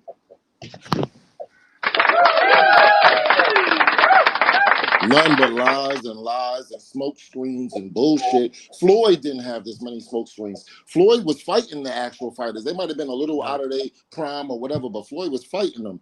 Tyson Fury is a complete and total shit show. Like he's a clown for real. Well, a lot of these fighters are legends in their own minds. Fury is a perfect example of that. He's a legend in his own mind. Well, look, and y'all know I don't like Fury. Y'all know I don't like Fury. But I would say when I think of the guys that are doing that chaps my ass the most, it's actually the young guys. Like, fam, you are nowhere near where you think you are, bro. You are like Brian. Like, are you out of your mind? Like, you were just shit talking Shakur Brody. I don't care what anybody thinks about Shakur's last day, right? that kid will box circles around your ass. Are you joking? He will box circles. Like, he will make you look like you never boxed before. You know, and it's this weird shit amongst the young guys. They're like, so what, y'all think y'all lit? You it already? Because Instagram, right? Yo, Fimo, you it already, right? You the Honduran hero, bro. You it, bro. You running around telling people I'm a 2-time undisputed. Are you out of your mind? You That's were that never Floyd. undisputed That's once. that Floyd fentanyl in them. That's that Floyd fentanyl. That's what that is. That shit crazy. With Devin, I can't. It's like, I like how Devin moves, but I don't actually think you beat Vasyl Lomachenko. If I have a hang up, it's probably that. I like how he moves. I like that you went to Australia and signed on for 2 fights and did that. I respect that. I like that you did that. And I like that you were willing to fight Vasyl Lomachenko, which is why I still give him a bit of credit to an extent, because, Brody, that wasn't even Devin's homework. That was Davis's homework. Fucking Devin came in and big stepper. He did it. I don't really think he won. I don't. But I still respect that you had the fucking balls to do it. And, now you're fighting Regis. So, I came up here to find out what did you think about who you got, Regis or Devin? Who you got? Bro, I'm my heart is rooting for Regis because I know that Regis will probably fight Subriel Matias. For the sport of boxing and for the division, I think it would be better if Regis won. I actually do. To upset the established order. A young guy comes in, beats the old guy. I think it would be nice if Regis won. But being real with you, bro, have Devin winning that fight. Hey, Ring, I don't want to interrupt you, Ring, but you're cutting out quite a bit. You're coming in and out. Yeah, you're kind of lagging. You're cutting slow. up, fam. So you might want to check out. My signal. Your video is cutting up. Your audio is good, but your video is fucking up. Yeah, I already see. I see the signal moving in and out. Your vocal also sounds like you've had about 12 Coronas too when you're talking. All right, well, this is what I'll do. Like let me dip out right quick. Fuck with the Wi-Fi. Y'all carry on the conversation. Who y'all got? Y'all got Devin or Prograis? I have Devin. Who y'all got? Y'all got Devin or Prograis? Who y'all got? I have Devin. Devin. I got Devin. You got Devin? Yeah. I think Devin will win. He'll be smart. He'll see the last fight that Regis had, and that guy he had so much trouble with, who's not a big puncher, not a big fighter, but he ran a lot. I'm not trying to say that Devin's gonna run, but he's definitely gonna use the ring to his advantage, get in, outbox him, and get out because he's afraid of that power. So Devin will win the fight. It won't be nearly as exciting as we want it to be. It'll be a Devin win. It'll be slower. Let me ask you this. This is my only problem. I got Regis winning, and the reason why I got Regis winning, I know Devin is a better boxer. We all see it. We all know what we're looking at. But he fighting the Southpaw. Loma was jumping in, catching him with all kind of beautiful little sneaky little punches. If Regis is Loma is not nowhere near the puncher that Regis is. If Regis lands on Loma in that way, do you think that lands on Loma, it lands on Devin in that way, do you think he could stand up to those punches? I think he gets caught. I think he outboxes Devin Haney for a few rounds and then he get caught. The problem with that is that it wasn't that Loma's a southpaw per se. It's that Loma is fast and a highly skilled technician. Regis, when fighting who's a back foot jabber, looked like he was lost. And Haney doesn't need to take that back step to create distance between the two of them. He's naturally taller and naturally longer. He'll just stick that jab in his face. So what you're saying is that Anthony Joshua will lose to a Usyk, but he'll beat a Otto Wallen. That's basically what you're saying. Yeah. Basically. Right. That's basically what you're saying. All right, fair enough. I gotta own that argument. There's a path for Regis to win. The problem is that Regis I don't believe has a skill set, has the footwork to get in there and do it. The worst mistake that Devin can make is to try to stay in the pocket and go toe to toe with him. If that happens, you can see Regis knock him the fuck out, to be brutally honest with you. But you're not going to see that fight out of Devin. Devin's smarter than that. But there is a path for him to win. Regis has to be able to cut Devin off. If he can cut him off and if he can make him engage, then Regis can win the fight. He can win in an exciting fashion, to be honest with you. Do you believe, from what you're saying, I'm listening to what you're saying, and I actually respect what you're saying, but from what you're saying, if you listen to it, what you're saying is basically Devin's not going to get touched for 12 rounds. No, I didn't say that. No. But I'm saying you saying hey, he could just circle around him, outbox him, just outmaneuver Regis, and nothing gonna happen. But if you look at the Loma fight, he's getting caught with all kind of shit, man. But that's because, but he was willing to go and engage with Loma. I see a wide path. You watched the fight last night, right? You were here. Okay, right? I see what you say. Yeah. Okay.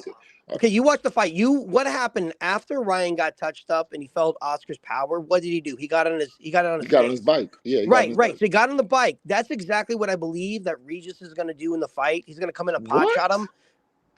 Not Regis. I'm sorry. That's what I think. Regis? No, Devin. I think Devin's going to do. Devin is going to fight similar to what Ryan did in the last half of the fight. He's going to avoid.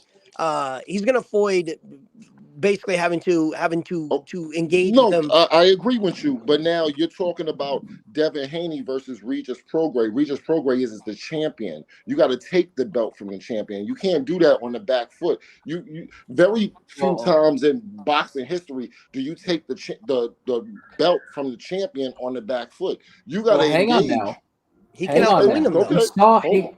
We saw that Haney was a judge's pet in the Lomachenko fight, so you can't say that.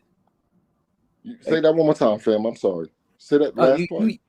You broke up a little bit. Sorry about that. You saw that in the Lomachenko fight. Devin Haney's a bit of a judge's pet. Like they're going to give him the benefit of the doubt over Regis, who I don't think has nearly as much of a profile as Haney does.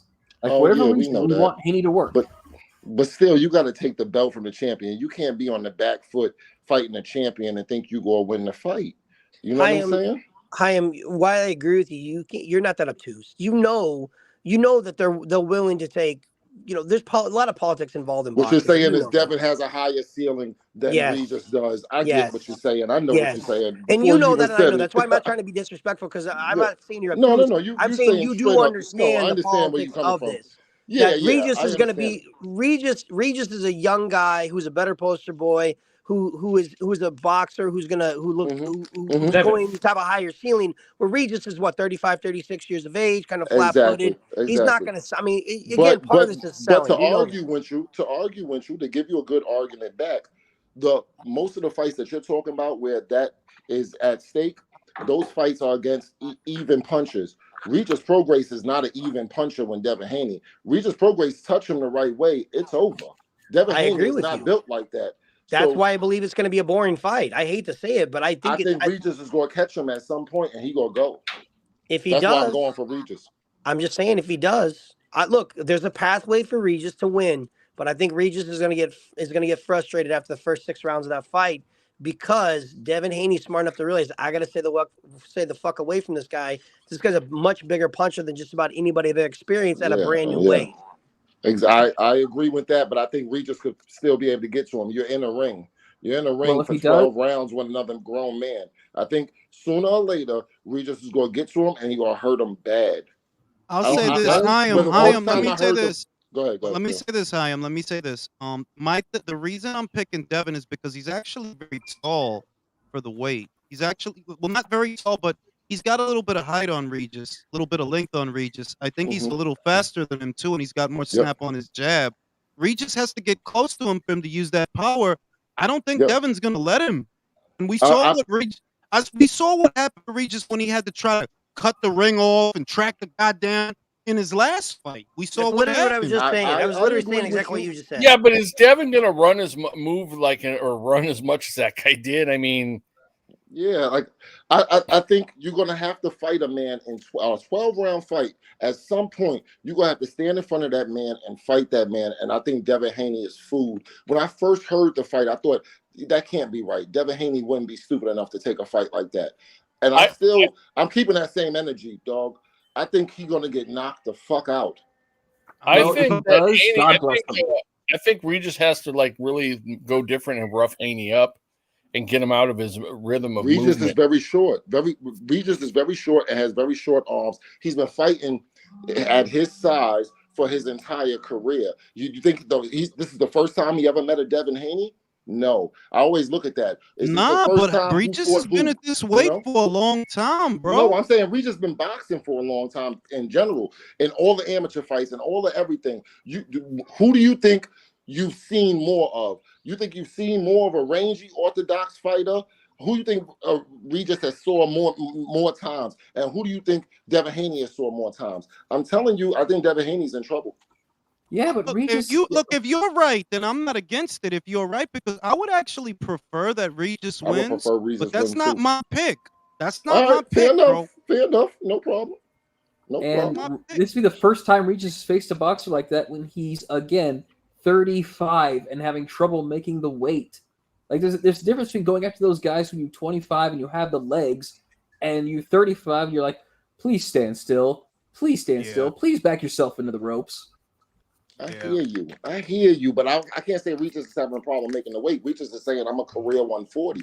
He's saying he's not having no problem making the weight now that he got the nutritionist and everything. Yeah, but they always say shit like that before the fight, bro. I mean, that is true. That is true. Always, this is always the best camp ever. It's always, if you ask him while he's in, this is the best camp ever. I never had a camp this good. But if Regis touch him, he's going. If Regis touches him, I agree with going. that. I agree with that. That if Regis can deliver the power, I don't think Devin could. Like, honestly, no, I don't think Devin could take. But this is what I'm saying, Jules. Jules, you saying that he's not gonna get hit clean at no point of a 12-round fight when a world champion? Come on, fam. A counterpuncher, bro. A guy who's relying on you to be aggressive and come at him so he can counter you. That's what Regis is. Devin is the opposite of that. Long distance, long range, on the outside, behind the jab. Yeah, but would you make the same argument that the same fight would be Tank with Devin? Since he's talking about a counter. That's literally the argument I made. That is the same Tank has better feet than Regis. Regis' feet is kind of trash. Tank has feet. Tank has feet. Regis' feet is kind of trash. But so give me an example when he used his feet unbiased. Give me an example. Give me an example who? Tank when he used his feet? When he used his feet, that he showed, okay, I could close his lead foot position is what led to him knocking out Ryan. He utilized his feet properly to be able to get in position to get the knockout of Ryan. For an example of elite level footwork, and you bring up the Ryan Garcia fight. Don't go echo. Don't go fucking echo chamber on me, damn it, Jules. Okay, I'm sorry. When he fought a fucking baby gazelle, that's elite footwork, bro. I'm sorry. Listen, for a second. I know y'all hate Tank, man, but I think Tank is better than y'all think he is. I think Tank is a pretty smart fighter in the ring. He utilizes his footwork pretty well. He doesn't jeopardize his lead foot positioning when he fights. Regis be crossing his feet up and shit. Come on, man. Regis' feet is trash. Yeah, he ain't fighting nobody. We know this, Jules. We know this, man. But Regis' feet is kind of trash, bro. Regis' feet is kind of trash. You bugging, fam. No, I'm not. Let me read the super chats. Wait. Let me read the super chats. They've been sitting there for 10 minutes. Shout out to my man Javi. What is your opinion on Rolled Up Romero saying that he systematically broke down Barroso and the boxing needs Garcia versus Romero? Listen, my opinion, honestly, my opinion is the way you could tell people are becoming dumber is because Rolly actually has an audience for the stupid shit he say. That dude is a clown, bro. That dude is a joke. Like, sorry, boy. That dude's whole career is cocaine is a hell of a drug. That ain't even cocaine, bro. That's just him being retarded. That's not even coke, bro. That's just Down syndrome. Like, that's just him, bro. That's just him going. Would you agree that Rolly Romero is arguably the worst champion of boxing right now? Yes. Okay, then why? Okay, hold up. Can I talk about that real quick? Hold on. Ryan ain't go. Okay, sorry. So the argument why I don't think Tank Davis is as good as people say, you lost 5 rounds to fucking Rolly Romero. I know you knocked him out, but if you are an elite fighter, you're not losing 5 fucking rounds to that guy. You think Subriel Matias would lose 5 rounds to Rolly Romero?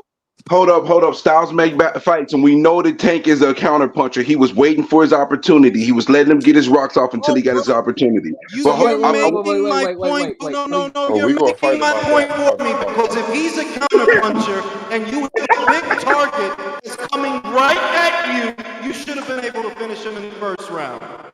So Styles make fights, huh? So the counter style of Tank Davis is a retard? Is that what it is? Retard food? That's the comment? You know what, y'all funny. Y'all hate Tank, and it's okay. I understand. I can't defend Tank. I'm not gonna sit here and try to until he fights his contemporaries. I'm not gonna argue with you guys. I think Tank is a pretty damn good fighter. Y'all think he sucks, and I understand it, and I have no argument. Fighting people that are cut from the same cookie cutter for years. He fights against guys that are going to come forward so he doesn't have to chase them, and that sets them up for the counters. It's very simple. Leo did it, Barrios did it, Hector did it, Ryan did it. He's fighting the same kind of fucking guys. I'm not gonna beef with you, Jules. I can't do it. I'm not gonna sit here and have no Tank argument because Tank ain't fighting the people that I need him to fight for me to have that argument. But I just wanted to say one thing before I pivot. All this Ryan Garcia versus Rolly shit ain't going nowhere. First of all, Sugar Barroso and O'Hara Davies is fighting on Virgil Ortiz's undercard for the interim. Rolly has to fight the winner of the belt belongs to one of those guys because those are the two guys that deserve the belt. That ain't happening. Rolly still can't get past the boxing glove on the end of the stick. You saw him in the video, right? Oh my god. Now, I'll say this. Before you go getting attached to the, all right, one at a time, fellas. Before you go getting attached to the mandatory process, understand something. Yesterday's fight, there was a WBA super lightweight title on the line, and Ryan didn't even make super lightweight. So don't get it in your head that the WBA won't allow Ryan to skip O'Hara Davies. They will. Yeah, exactly. Okay. There was a title on the line, a gold title on the line, even though the WBA knew this dude ain't making 140. This fight is at a contracted weight of 143. But y'all still letting him fight for the 140-pound belt. That told me everything I needed to know. Oh, y'all gonna let him fight Rolly then, right? That's what this is all about. They're not gonna let O'Hara Davies get in the way of all that money. I think Ryan needs to fight Rolly. Ryan has no choice but to fight Rolly because who else does he really have to fight? Yeah, I mean, he has to beat Rolly because that's the closest, that's the shortest distance that he gets back to a Tank rematch. If he beats Rolly, if he beats Rolly, where will you rank him on the pound for pound? What, Ryan? Number one. I ain't ranking Ryan on shit. I ain't ranking Ryan on the top 20 pound for pound. So not 10. No. All right, 15. No. Salute everyone. Not with floors like that. Not when you turning your back on your opponents.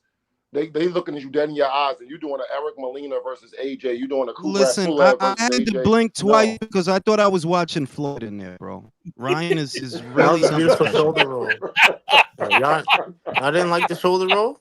Who taught him that? Michael, you didn't like the dinner roll? You didn't like the dinner roll, Michael? Oh my god! Is that Derek that taught him that shit, bro? No, Derek. He said Derek don't do that dumb shit. And that ain't, don't ever say Philly roll with Ryan Garcia. That was the Pittsburgh scary roll. Where did Shit was learn that questionable. shit from, bro? Where did he learn that shit? Look, like I said in my video earlier, while the shit was ugly, it did protect his body. So he's got instincts because it was very obvious from the beginning of that fight. It was very obvious from the beginning of that fight that Oscar Duarte wanted to go to his body. So using the shell, I feel like as ugly as that was, it protected his body. If he would have been using a high guard, bro, that fight wouldn't have went to distance, bro. Well, could you really even call that a shell? I mean, I don't know. No, it was more like a morning wrap. It was more like a morning wrap, like a spring roll. The sushi roll. Yeah, the sushi roll. Yeah, it was like a spring roll, like not really a no, it's the Pittsburgh roll. What if it's called the California roll defense. Jules, what if I hired you to train Ryan Garcia and he showed up doing that bullshit in the ring? Would you keep your job? Probably not. Come on, man. Probably not. Come on, probably man. not. And shout out to Napoli. Shout out to Napoli who says one obvious thing you really have to blame Floyd introducing Al Heyman into the boxing world. No, he was already there, bro. He was already there. Yeah, he's not really the one who. He's not the one who introduced him to the world of boxing. For those that don't know, he was already there. He's the one that announced him. That's what like he's the one who launched Al, but Al was already there. Shout out to Rick who says ring IQ, Mike feed sounding like T-Pain's mixtape, auto-tuned up. Let me turn on the auto. Oh shit! If you wanna listen to me talk about boxing, Oh God! Oh my God.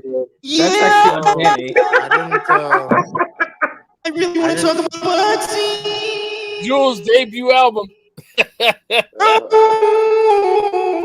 Yo, I have a but question. Jules, you don't. I have a question for everyone in the chat.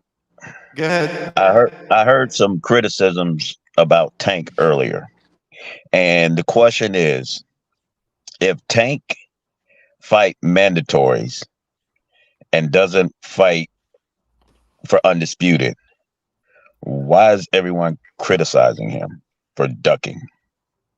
Oh, because I the don't belt that consider he's. that a duck. I don't Because consider Okay, that a champions are I'll ducking. tell supposed you to fight why. other I'll tell you what. champions. One at a Just a time. It's too question. many. Let me answer the question one at a time, and I don't need nobody interrupting me. It's very simple. The belt that he won, the regular title that he won, he's had it since 2019. The purpose of that title, the whole function of the regular title, is so that you can fight for the full title, not so that you could sit on it for 4 years, right? You get a regular title so you can challenge for the full one. Now, in the time that he's had that regular title, Lomachenko was champion, Lopez was champion, Campbell was champion, Haney was champion. And the common denominator is that Davis, for all this cash cow talk, he never once went after any of them. But Devin they're just not. said, wait a minute. The only reason that you even had a mandatory in Rolly, that's the mandatory that he satisfied. Those other guys were voluntaries. He only actually satisfied one mandatory for that belt in 4 years, which was Rolly back when the WBA still had the interim title. They phased that out after Rolly. You fought one That's which is mandatory in. not Tank's fault. Which is not Tank's fault. But go Well, ahead. that's besides the point. When are you going to fight the Oh, people that really? people are asking you to fight? Yeah. But I asked a specific question, and you're telling me something that has nothing to do with what We I crit- asked. No, we criticize one Tank because mandatory. No. Tank for Your the same reason question we was criticize Wilder.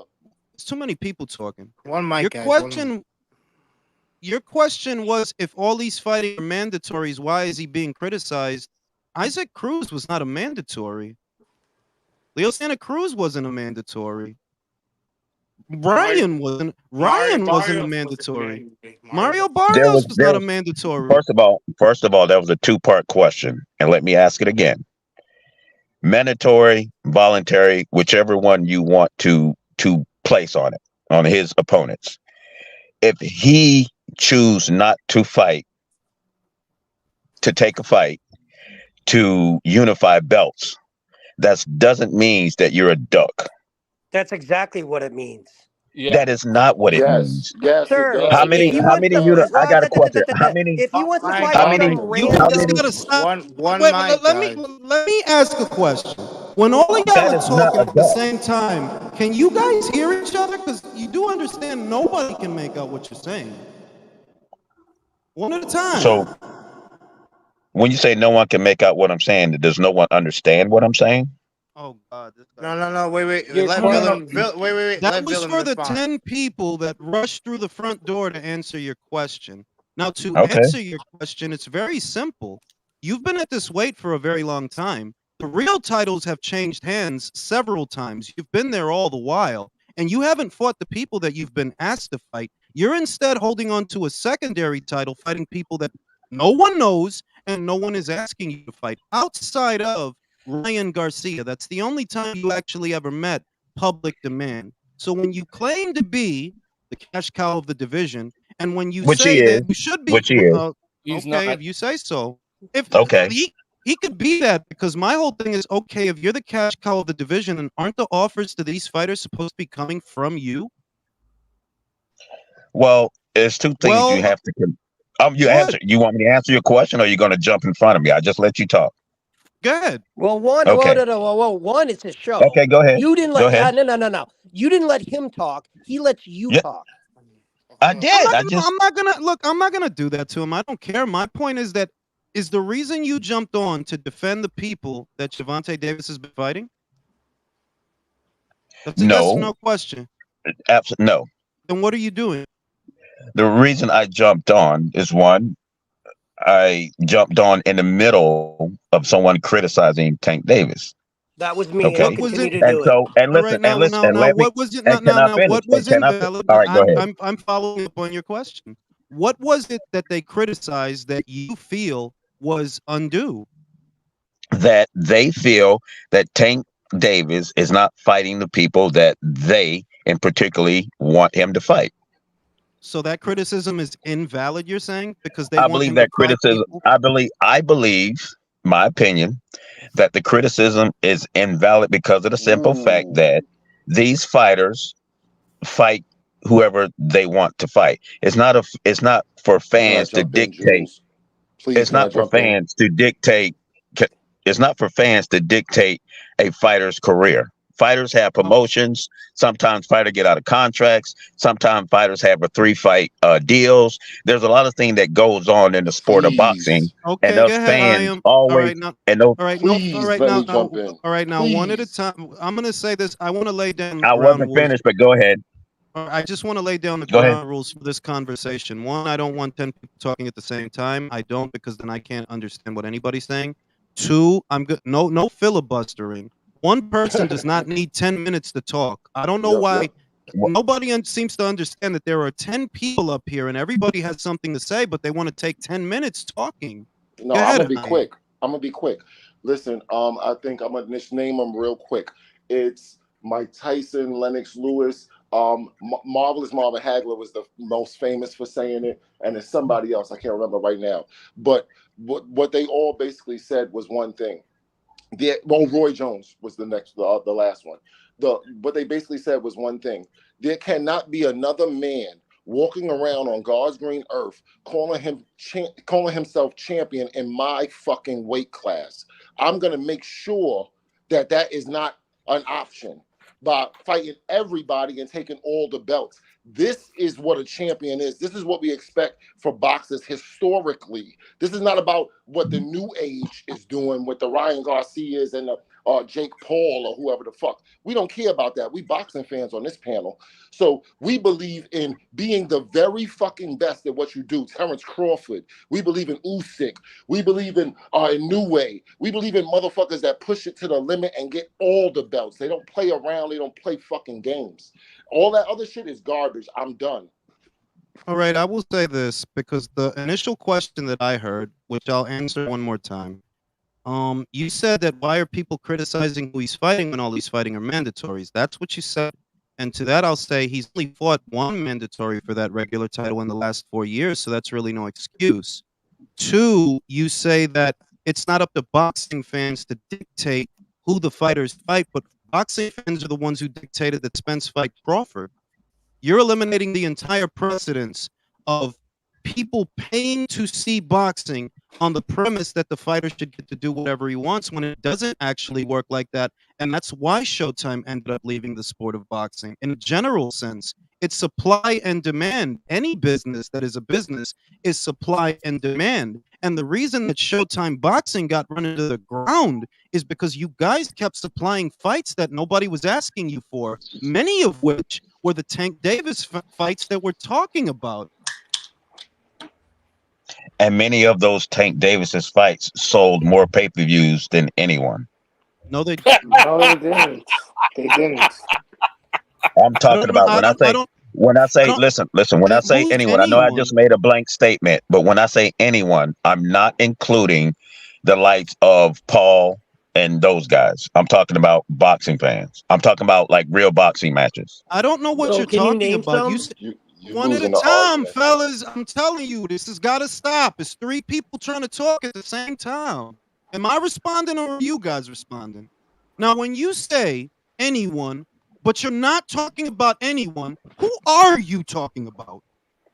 Well, when I say anyone, I don't consider, in my opinion, I don't put Paul or Jake Paul in the same conversations as the Tanks, the Canelos, the Deontay Wilders, the guys like that. If you guys want to do that when we're talking about pay-per-view sales, gate sales, and things of that nature, feel free. I'm okay with that. Bring up Jake Paul. I never said no. I never said you did. I never said you did. But someone did. I never said you. I don't know who brought the person's name up because I don't know everybody in the chat. But someone brought his name up.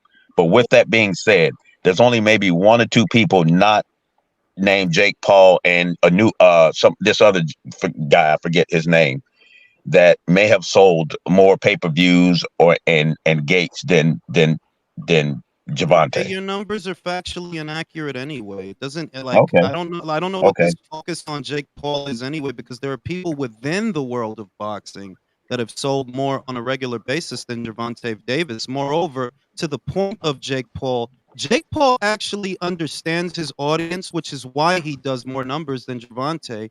It's still a business. It's still prize fighting. And prize fighting is all about supply and demand. The reason that 5 out of 6 of Gervonta's fights have not even broken 300,000 buys, the reason is because nobody was asking you to fight those people. The reason that Showtime Boxing, after 37 years in the sport, the reason that they're out of boxing now is because that's the shit they were spending money on. And nobody was asking for that shit. When I said year in and year out that when the contract is up, Showtime's going to leave boxing, it's because of Gervonta's numbers. That's literally why. You can't sell, you can't keep putting out shit that nobody asks you for and charging $80 for it. You can't, that's not how any business works. You play hard to get when you're hard to want. People are not spending money on your fights. The only fight that you were in that people really showed up for was the Garcia fight. The other ones didn't sell shit. Now, let me make a point real quick. The other thing is that if Tank did fight those other guys that we would, that some of the more elite fighters, we would love to see that, because we would love to see how he does against them and where exactly how his talent measures up to theirs, whether he wins, loses, or whatever.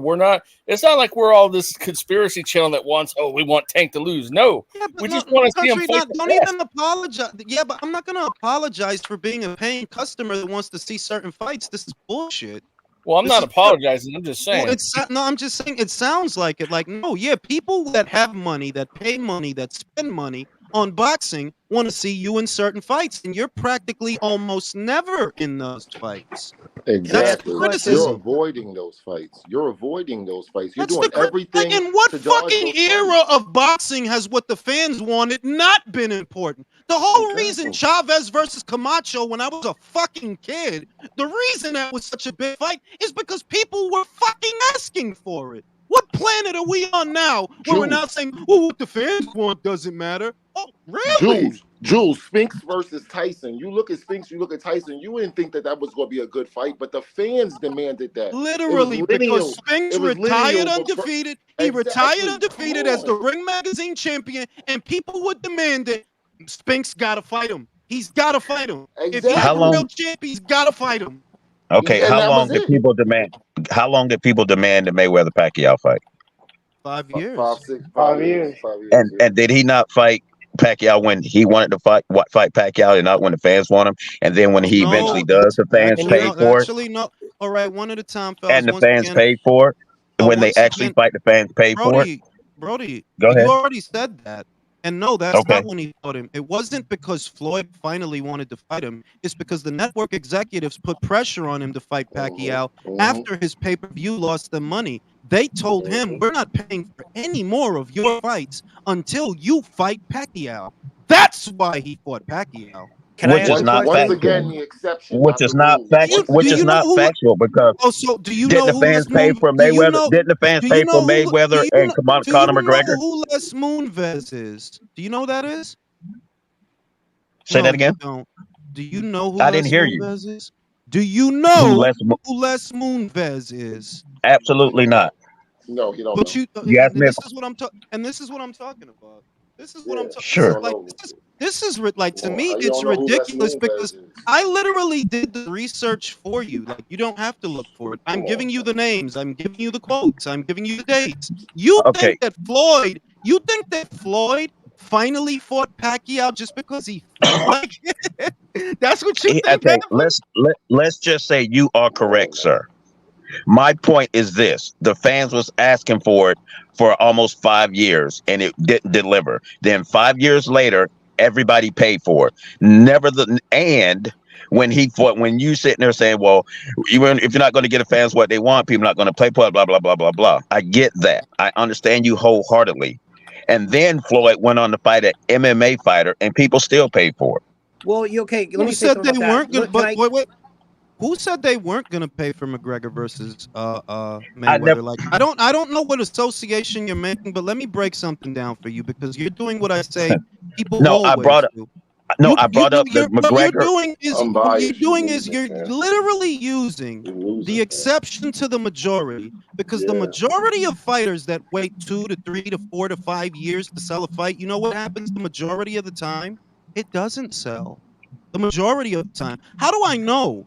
Well, Caleb Plant and David Benavidez were champions at the same weight in 2019, and they decided to wait 4 years to fight each other after Caleb lost the fight or whatever it is, and they didn't sell shit. Was it less than 100,000?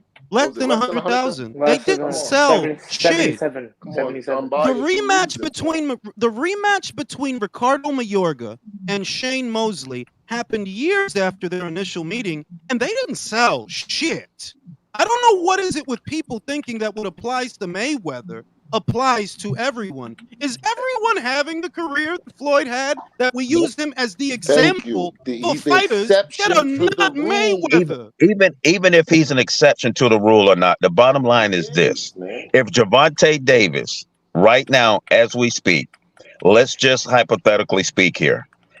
Let's just say Javante Davis and Devin Haney Mhm. don't fight for hold on, let me finish. Don't fight for another 3 years, right? Okay. And one of them gets a loss on their resume.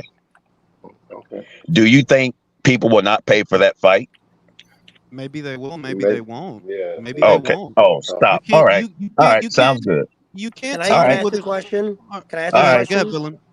My question to you is, why are you advocating for a guy who's supposed to be the best not to fight the best? As a I fan, didn't. shouldn't you be? Oh, let me finish. You've been talking plenty, my friend. Why Sure. would you not allow, or would you? Why would you not be pushing for this guy to fight the best that are out there? Why are you accepting for him to fight random people that nobody knows of, gassing it up, and then counting the man's money afterwards? That's what I'd like to understand from your vantage point. This is a very good question, fam. I love That's a very Dylan. good question. Okay. You I said love you're a Dylan. boxing fan. You said you're a boxing Well, fan. the question is, I'm Answer his not question. advocating. I'm advocating for the fact that I think some of these fights that fans are clamoring for, regardless of in regards to Tank, no matter how long it takes, I think Tank, you are going to get some of these fights. I So don't. I'm not advocating for him not to fight people. I want to see Tank fight Shakur. I want to see Tank fight Devin Haney. I want to see Tank fight the Teofimo Lopez. I want to see Tank fight the Lomachenkos of the world. And I He's not think Tank will going beat. to though. Listen. He's not going to. And I think, well, in my opinion, I think he would beat all four of them.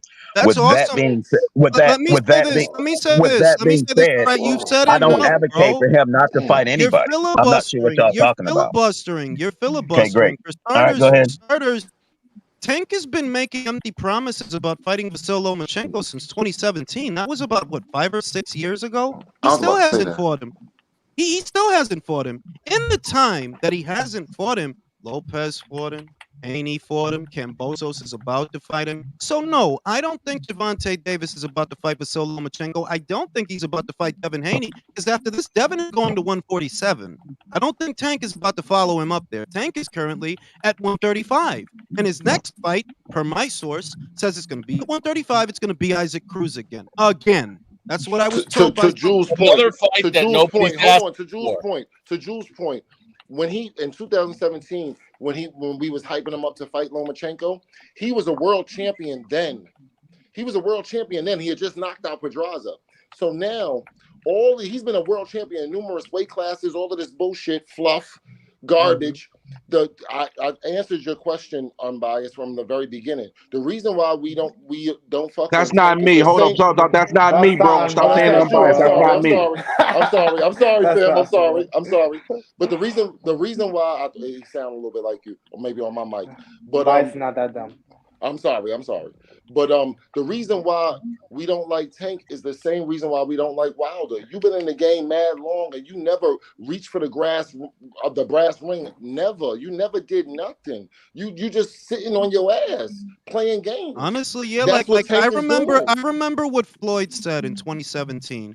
He said that Gervonta Davis is in no rush and he's a young guy and it's too soon for that fight. He was 23 years old at the time. Coincidentally, Teofimo was 23 years old at the time that he fought Vasyl Lomachenko and beat him. There are no excuses. There really aren't. And the bottom line is the criticism for Tank is simple. You've always been in loaded weight classes, but you practically never fight who the fans want you to fight. And it has gotten to the point. It has gotten to the point to where Gilly the Kid and Waylo is asking you, do you ever ask to fight these people? And he said no. Outright, he said, no, I don't ask to fight these people. So but Canelo was 23 when he fought Floyd. Exactly. Come on, exactly. A lot so of it's these, very simple. In your opinion, which seems to be your primary defense for what everything you have to say is, in my opinion. Well, in my opinion, no, I don't like the matchmaking. I think you're avoiding these fights. I don't actually think you beat any of these guys, which is why you haven't fought them. If you felt you could beat them, you would have fought them as easily as you fought Ryan. You fought the one guy everybody's picking you to beat. And all due respect to Gervonta Tank Davis, earlier in his career, I hear the gentleman mention Pedraza. Earlier in his career, we got to realize that Floyd was handling Gervonta Davis's career. Acknowledge that. So don't sit here and say Tank was basically ducking people or he didn't want to fight people. I think okay. I mean, hey, that's fine. If you guys want to believe that, that's fine. I'm okay with that. It's not a matter of belief. It's what Floyd. One at a time. No, I'm saying if you feel that way, I'm fine with it. It's what Floyd said. And I don't disagree with that.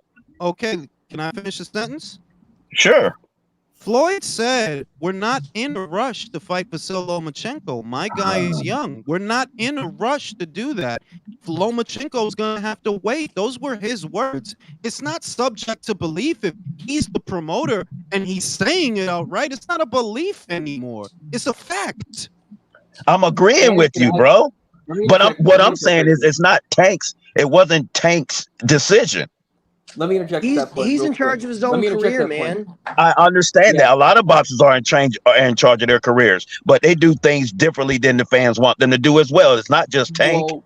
Whoa. Stephen Fulton was told and pretty much told point blank by his promoter, don't fight Inoue, don't fight Inoue. We got other fights for you. He said, fuck that shit. I'm going to fight Inoue because that's who the fans want me to fight. That's who I want to fight. So don't give me that bullshit about how, Tank was just listening to his promoter. He could have told his promoter to fuck off. What you got to say? Yeah, but everybody's not the same, dude. Everybody's not the same. You want to give me an example, which is fine. Tank's a bitch. Everyone's not the same. Tank's a bitch. Tank's a little bitch who just follows what people say. Hold on, can I respond? For 1 second? The other thing, before I pass it to unbiased, yet another example is what Showtime and Al Heyman wanted per the leaked phone call between Errol Spence and Stephen Espinoza. There was a leaked phone call last year. I don't know if you guys remember. And you can hear Spence saying that they want him to fight Keith Thurman, but he doesn't want to do that. He doesn't want to fight Keith Thurman. He made the decision, I'm going to fight Crawford. He made that decision. So, no, I'm not going to accept any excuses for Gervonta Davis. You're a grown-ass man the way they're grown-ass men. Even if you were young then, you're not young now. You're not even with Floyd anymore. So if you wanted to fight these people, why aren't you fighting them? Okay. So you're saying that Floyd is still his promoter then? I think Floyd has a big influence on what's going on with Tank. Absolutely. Okay. Well, I got a question. Hold up. You gotta wait, chill. Hold up with your question. All right, now I hear what you're saying, my man. What's your name, by the way? Darren Hodges. Darren Hodges, pleasure. I'm unbiased. They were thinking you was me. I'm a person that is a fan of Tank, but when I'm on this lovely panel with Ring IQ and these gentlemen, I know damn well I'm not going to sit here and argue about a Tank situation because even though I think Tank is absolutely talented, he has not proven it in the ring against his contemporaries. I cannot make an excuse for him to do so. Why? Because just like Ring and others have said, Errol Spence put his foot down, said, I'm fighting this guy. I don't care what you guys are trying to make me do. Stefan Fulton, who I will be a fan of for the rest of his career, because even though he lost, he moved like a champion is supposed to move. He fought the best competition that was available, and he went out there and tried his best, even though he lost. And in that loss, I will forever pay attention to Stephen Fulton and support him. I cannot excuse Tank Davis not fighting his contemporaries just because Floyd Mayweather is under his thumb or he's under that umbrella. That's giving an excuse for him. That's trying to give him a pass for something when he's supposed to be in charge of his own career. As a fighter, if you want the fight, you do what you have to do to make the fight. Everything else is bullshit after that. And until he fights those guys, I'm not going to sit here and argue this. I'm usually going to be mute. Because at the end of the day, the man is almost 30 years old, and he hasn't fought no fucking battle. I'd like to add one more thing to that, though, too. I'd like to add one more thing to that, too. Okay, Tank is talented, yes, but why in the hell did he need a rehydration clause and a catch weight for Ryan Garcia, a prospect, someone who hasn't really fought anybody or done much of anything, still hasn't. He's maybe going to fight Rolly in the future. I'm sorry, but if you're confident in your skills, you don't need that. You don't need to do that. I'll answer that real quick. I'll answer that real quick, and two-part answers. One, because he's the A side, he can dictate the terms. Two, do you guys believe if that wasn't at a catch weight and whatever, I guess, weight say it's at 140, especially after seeing him last night, does Ryan still win that fight? Against who? Tank? Yes. Hell no. Thank you. So regardless of the catch weight or this, that, and the other, how people want to emphasize it and read so much into it, Garcia wasn't beating Tank anyways. So but go ahead. All right. Send people talking one at a time. Now I'm going to say this. My point is Tank didn't need that. Irrespective of whether or not you think he would have won or he would have lost or whatever it is, that's not the point. That's not the fact of the matter. The fact of the matter is you needed a catch weight and a rehydration clause. That's two weight stipulations, actually. And you were okay fighting Mario Barrios at 140. Now, I don't think Ryan would have won, but that's not the point. And this has been said a million times. I don't think Ryan would have won, but why did you need a weight stipulation for him? He's not good. Okay. Yeah, but he's not good. Before you answer, go ahead. Hold on. Before you answer, go ahead. You gotta know that Rolly is about to fight Ryan at 140 for the belt. There's not gonna be no stipulations, none of that shit. Ryan's gonna beat him, but so before you answer, be aware, Ryan's gonna beat him. Ryan and Oscar De La Hoya are gonna turn around and say, "You beat Rolly. So now, why don't you fight me with no weight stipulations?" That's going to be the first thing they say out their mouth. You know this is going to happen. That is. All right. Okay. So now, Ryan's saying that go shit from now. where you going. I'm gonna keep quiet. You go where you going, fam. Okay. To just answer that question shortly, I will be real quick. To say that Ryan will beat Rolly is everyone on this panel's opinion. That's not fact. Until they fight, that's not a fact. We can say who's going to beat who any day of the week. Doesn't mean that's what's going to happen. So go ahead. All right, I would respond by saying, didn't you just say that Gervonta Davis would beat Lomachenko, Lopez, Haney, Stevenson, and all these guys that he hasn't fought? You literally just said that as a matter of fact. No, I say that's my opinion. That's my opinion. That's just my opinion. I'm not saying until he actually fight them. No, that's my opinion. My whole point was, what was the point in you telling me all these hypothetical matchups you think he'd win when you're so easily dismissing what somebody else thinks? Then why should we entertain what you think when you dismiss what other people think? I'm not saying you should entertain it. I'm just giving you my opinion. Just like you're saying, just like you disagree with my opinion, and I'm okay with that. You're saying that he wouldn't beat any of them, and I didn't say anything about that. I just said okay. So what's the difference? I think the difference is that you brought up those fights that you think he would win as a justification for why they haven't happened yet. That's the conversation we were having. Oh, I think he would do this. I think he would do that, because we think he wouldn't win any of those fights, because if he did feel he would win those fights, he would have had them already. Yeah, and we those don't aren't like that. facts. No, And but we those don't aren't like facts. that. We don't like that because what we believe is that no matter styles make fights, and no matter who you are, where you are, you got to actually fight the person before we give you credit saying that you would beat the person. Francis Ngannou just knocked down Tyson Fury. Okay. You can't walk around and say that you'll just beat everybody just because you beat one person, Wilder. You just beat one person. You can't just run around like that. You got to actually fight these And people. I You got to actually fight agree with that. I mean, Kobe. the whole You thing gotta is that fight Joe Tank is Joyce. not even You in the gotta fight same David age Dubois. group. Tank is not Come on, actually man. one at a time, fellas. Tank is my main gripe is man. not only do I already know these fights aren't going to happen. They've been making empty promises on Tank's behalf for 6 years. I Come know he's on. not going to fight.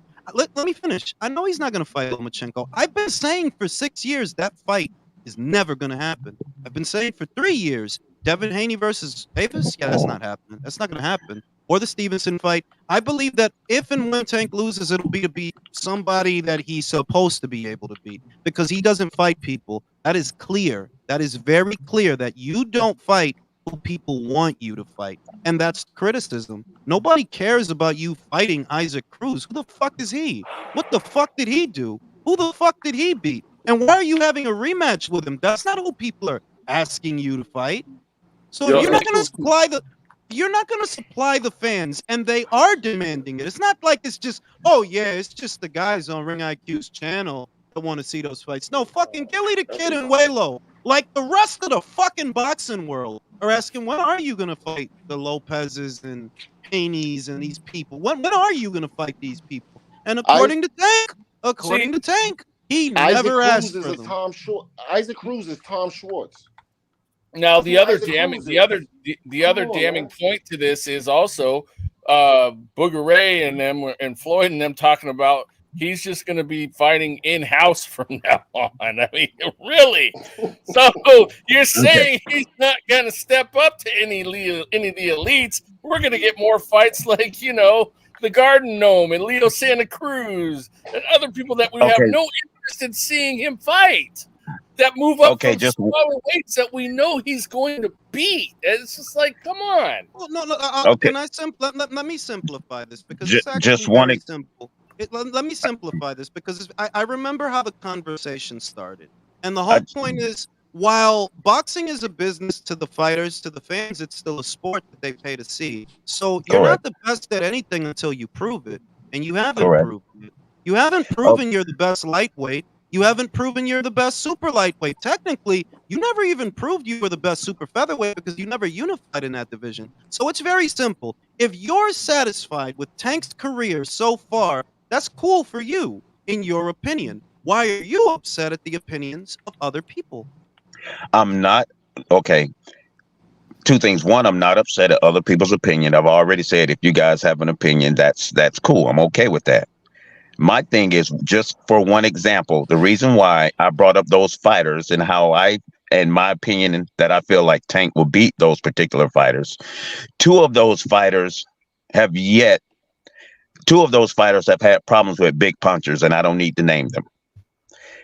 4 of the fighters have not fought a puncher like Tank Davis. I can arguably say Tank Davis is just not about power. He does have underrated skill by a lot of people in boxing. Okay, so in other words, because you have a high opinion of him, I shouldn't want to see him actually fight these people. No. I just told you I want to see him fight these guys to prove my point. That's not what I'm saying.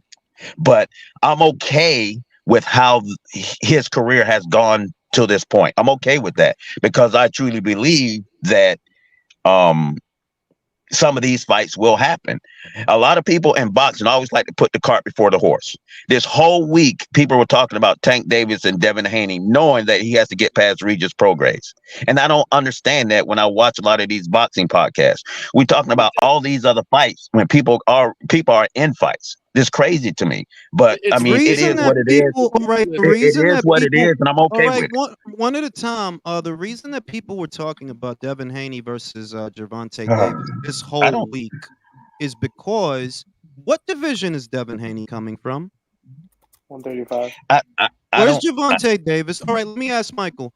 Michael, what division does Gervonta Davis campaign at right now? 135. What division is Devin Haney coming from? 135. Well, who was Devin Haney talking about when he said, I tried everything to do that fight, but they showed no interest? Who was he talking about? Tank. That's why they're talking about him. He said there's one fight that would have kept me at lightweight. Which fight was it, Michael? The Javante fight. That's why people were talking about it. It's not like they were talking about it for no reason. They were putting the cart before the horse. The whole reason he's fighting Regis is because Tank didn't express any interest in fighting him.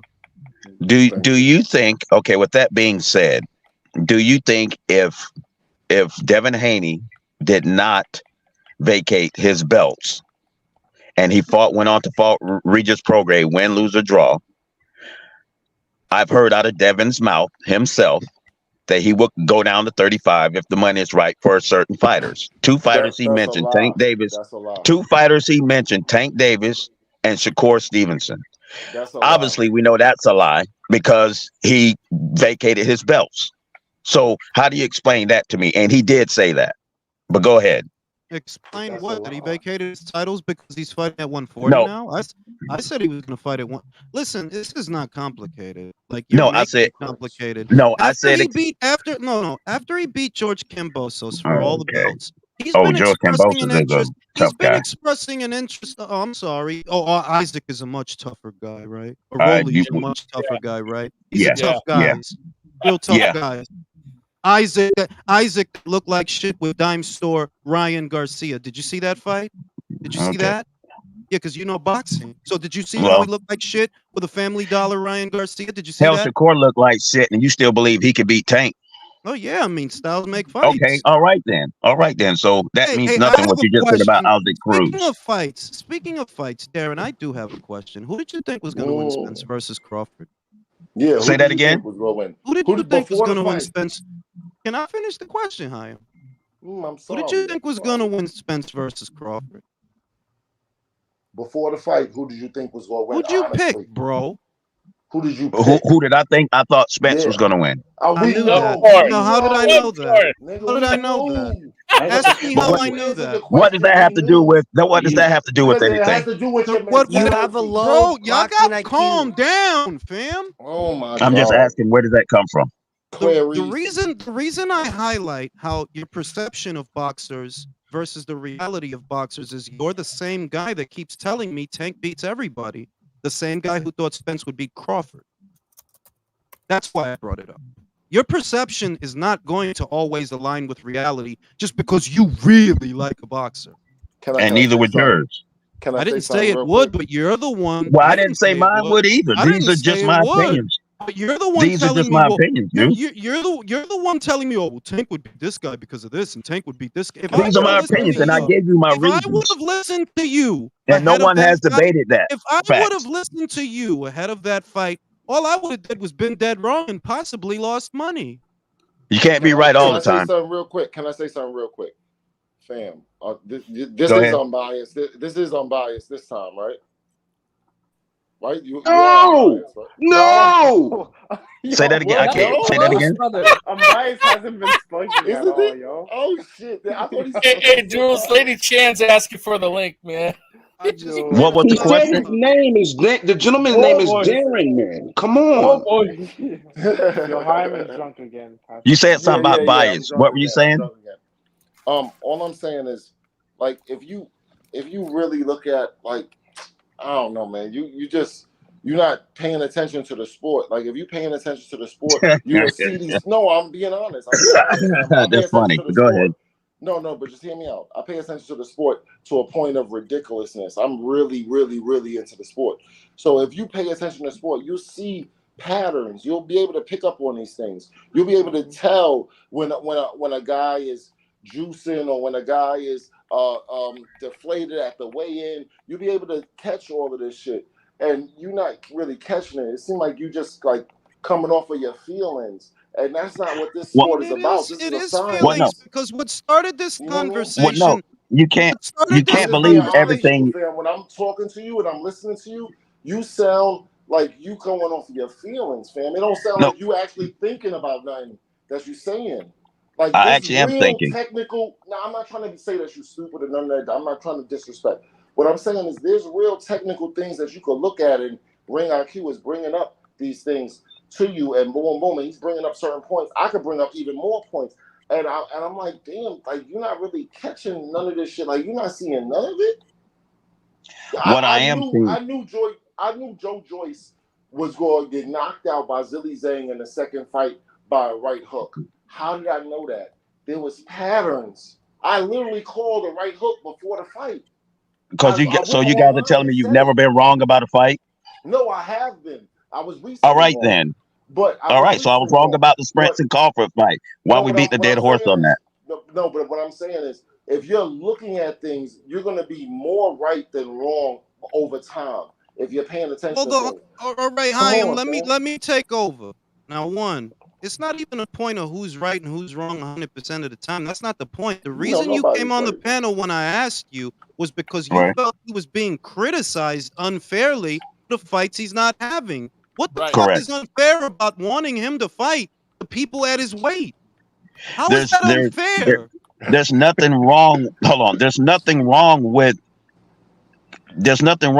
people wanting to see him fight certain people. What's the problem is the criticism that comes along with it. I just don't agree with it, and that's just my opinion. For example, you can't believe justifying your opinion just because you disagree.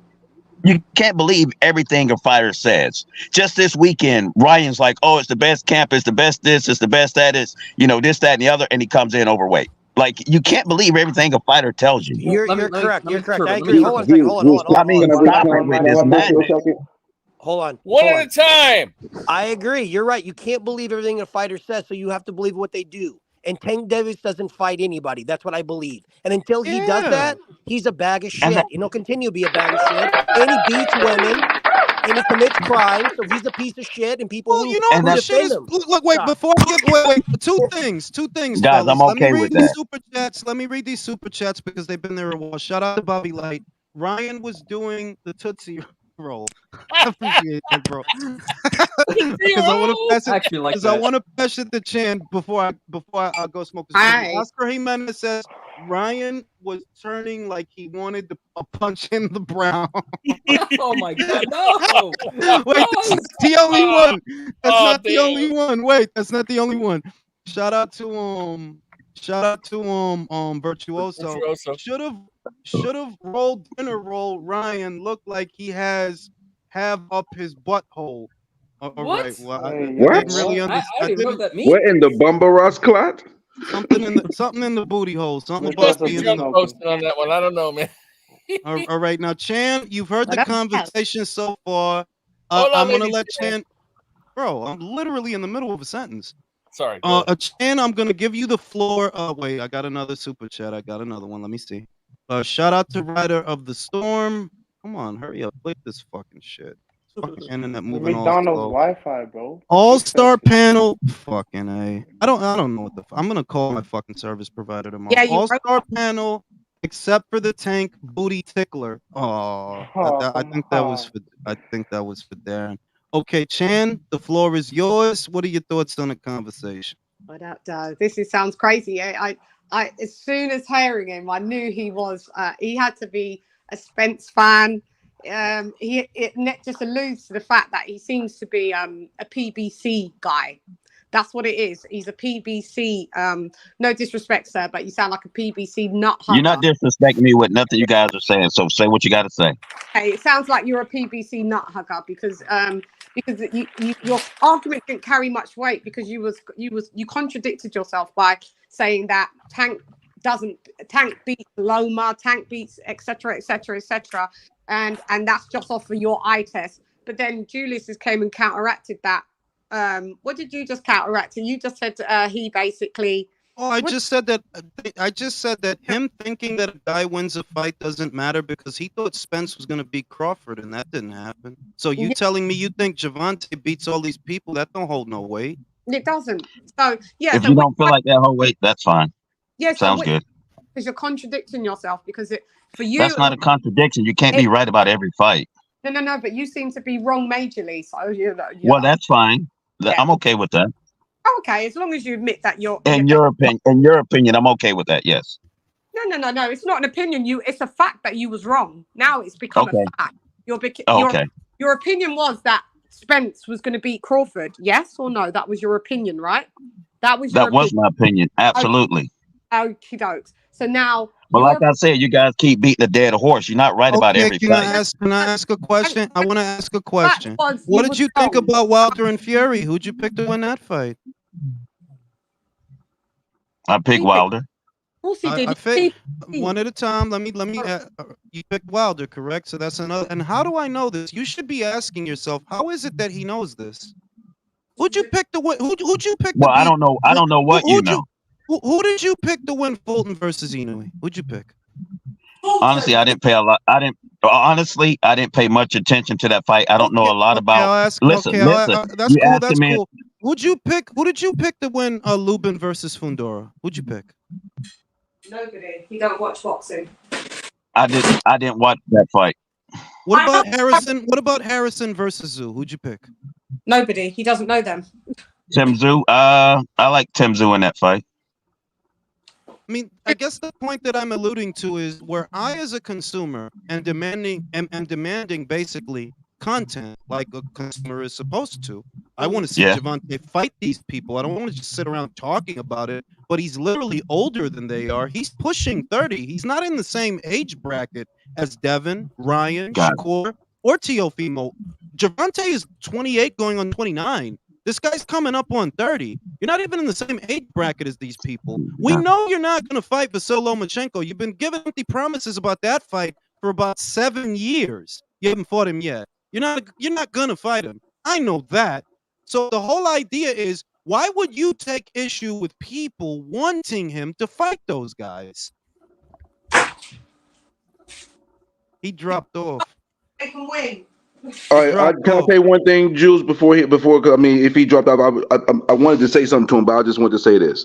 This is part of the issue that I'm having with boxing as a whole. This is why boxing is taking a hit, partly because fans, or lack thereof, are encouraging fighters not to fight their contemporaries.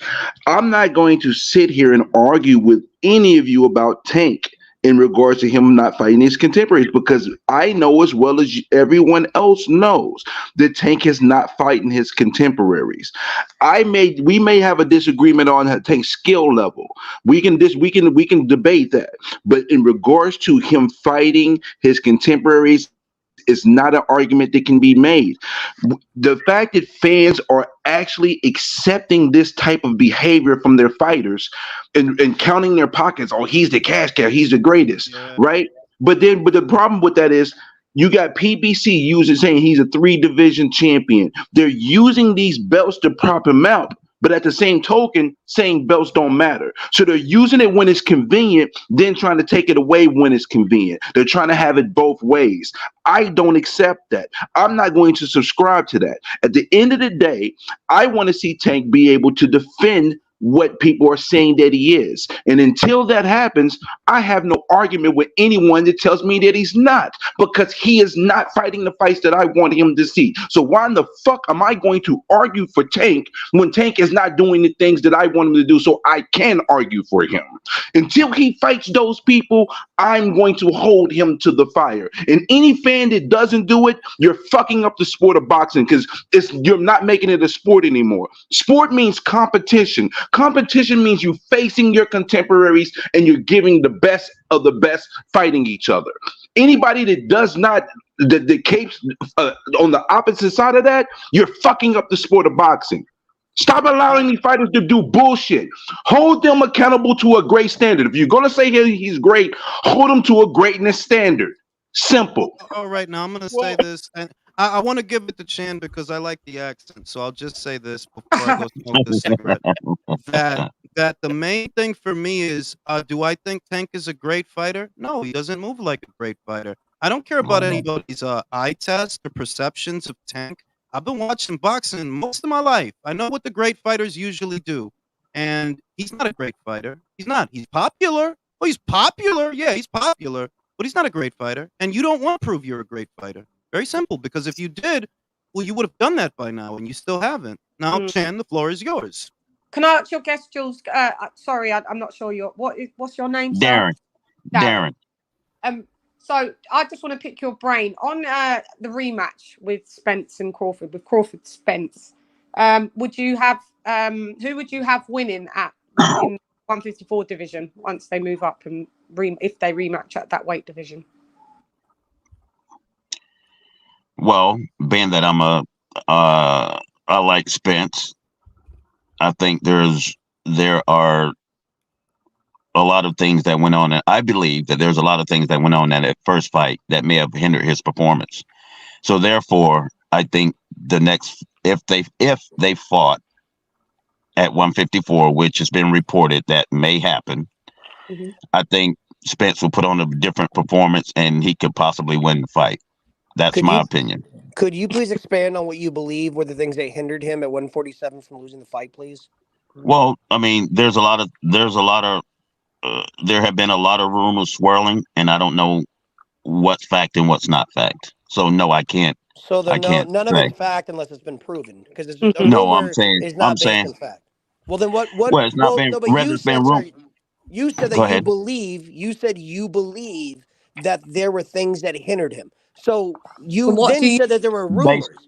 Based on rumors, correct. Based on rumors, you believe correct. rumors over what your eyes tell you. I just want to understand that correctly. Well, my eyes told me that I believe, whether I tell you or not, whether certain rumors are true, that had a lot to do with what my eyes was telling me as well. I think. Go ahead. Did Spence come out and say anything? Is he making any excuses? Well, neither was Shakur. No, I'm just asking. It's just yes or no. Is Spence actually come out on record and made any excuses why he lost the fight, or has he come out on record and stated that Crawford was the better guy and shouts out to Crawford? No, but does that matter? Yes, it actually does. Yes, Okay. Hang on. Okay, that matters to the one. Hang on, let me speak.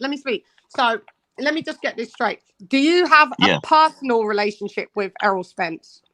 Absolutely not. I think Javante St. Davis is.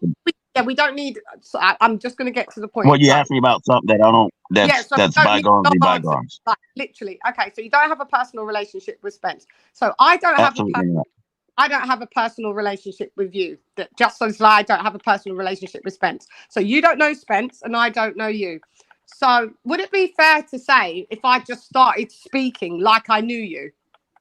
Started saying things, well, Darren's a dickhead, and every time he tries to run across the block, he gets robbed and beaten up, and that's why when he got to the other side of the block, he didn't really look himself, because I just think he got beat up. Rumors were swirling that he got robbed at the first block. By the time he got to the second block, that's why he didn't look good. Would I be in my rights to say that? I don't know you. You don't know me. I love Lady Chan. Would I be in my rights to be able to say that? Nope. Yes. Checkmate. No, I wouldn't. Let's move along. Go on, lads. I love you more. I love you guys even more. Go ahead. I'll give you back the floor, guys. Okay. I got to speak up. Let me ask a question. Let me ask a question here. Oh, go ahead, please. When certain fights are made, right? And when the fight actually starts, there could be things along in the fight that gives one person an advantage, a reasonable assessment of why they won the fight and why they lost the fight, right? We can all sit there and say there's a reasonable assessment of why someone won the fight and why the other person lost, right? Yeah, it's usually skills. Okay, for example, last night as I was watching the Garcia fight, Garcia didn't show me how many. Okay, one question first: how many people felt like Garcia before the fight happened was going to win the fight? Does everybody in the panel felt like Garcia was going to win the fight? No, actually, there were many that said he was going to lose.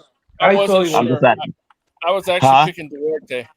I was picking Ryan Garcia to win by knockout. So did Duarte win? For those who picked Duarte, shit happens, right? And I'm gonna say that to say this. I watched that fight, and Ryan actually didn't show as much as what was coming out of his mouth. I did not believe. He didn't show me anything. The only thing he showed me is people are clowning him right now about his broken up Philly shuffle defense. Ryan has no defense. He didn't have defense when he fought Tank. We all know Ryan got power. We all know that. We all know Ryan got speed. Had that ref, in my opinion, and I'm sure some of you may or may not agree with me, if the ref would have controlled that fight a lot better early in that fight, which not letting Ryan to literally almost turn his back on Duarte had an opportunity, in my opinion, to win that fight. He could have. Yeah. Okay, So, but here's the so problem I'm with saying there are certain things that go on in a fight that neither fans can't control, regardless of who you going, No, who, but that who doesn't. you're going for. Let me That's talk. not. Let me talk. Let me That's talk. not applicable to Spence and Crawford. I'm Yeah. sorry. Like I'm not. I that's don't not. care what That's applies not. to. It's different. Realms. That's not. That's not. You're not willing to. You're not willing to actually stand. You're willing to stand on the ledge and talk about rumors, but you're not actually able to reveal what the rumors was. So you don't want to. You don't want to dive off the ledge. You know why? Because you're not sure. Because you know it sounds stupid.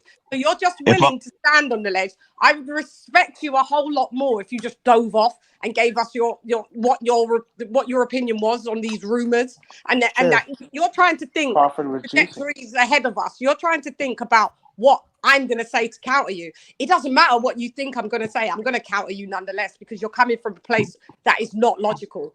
So let's go with your rumors. Sounds good. I was Let's already go. off the Crawford and Spence let's fight, go. but you want to keep harping on that. Go ahead. I know it's called about it's called, like, you know, when people go to court and they bring a character witness, and then it's my job as the defense to desecrate your character, to show that you're not of good character. You've already proven that yourself by talking a load of rubbish about Tank, and you've contradicted and been a hypocrite. So you're doing a fair job. I'm just here just to put the icing on the cake. This is what I come and do. I pull up. This is what this bitch does.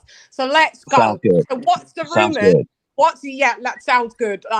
Yeah. So what's the rumors that you're talking about that changed the fight? That if Spence had XYZ in his advantage, all of a sudden his one-dimensional skills would beat Crawford. Tell me why. Go ahead. Go ahead. So sexy, bro. What exactly is your question again? My apologies. What exactly is your question again?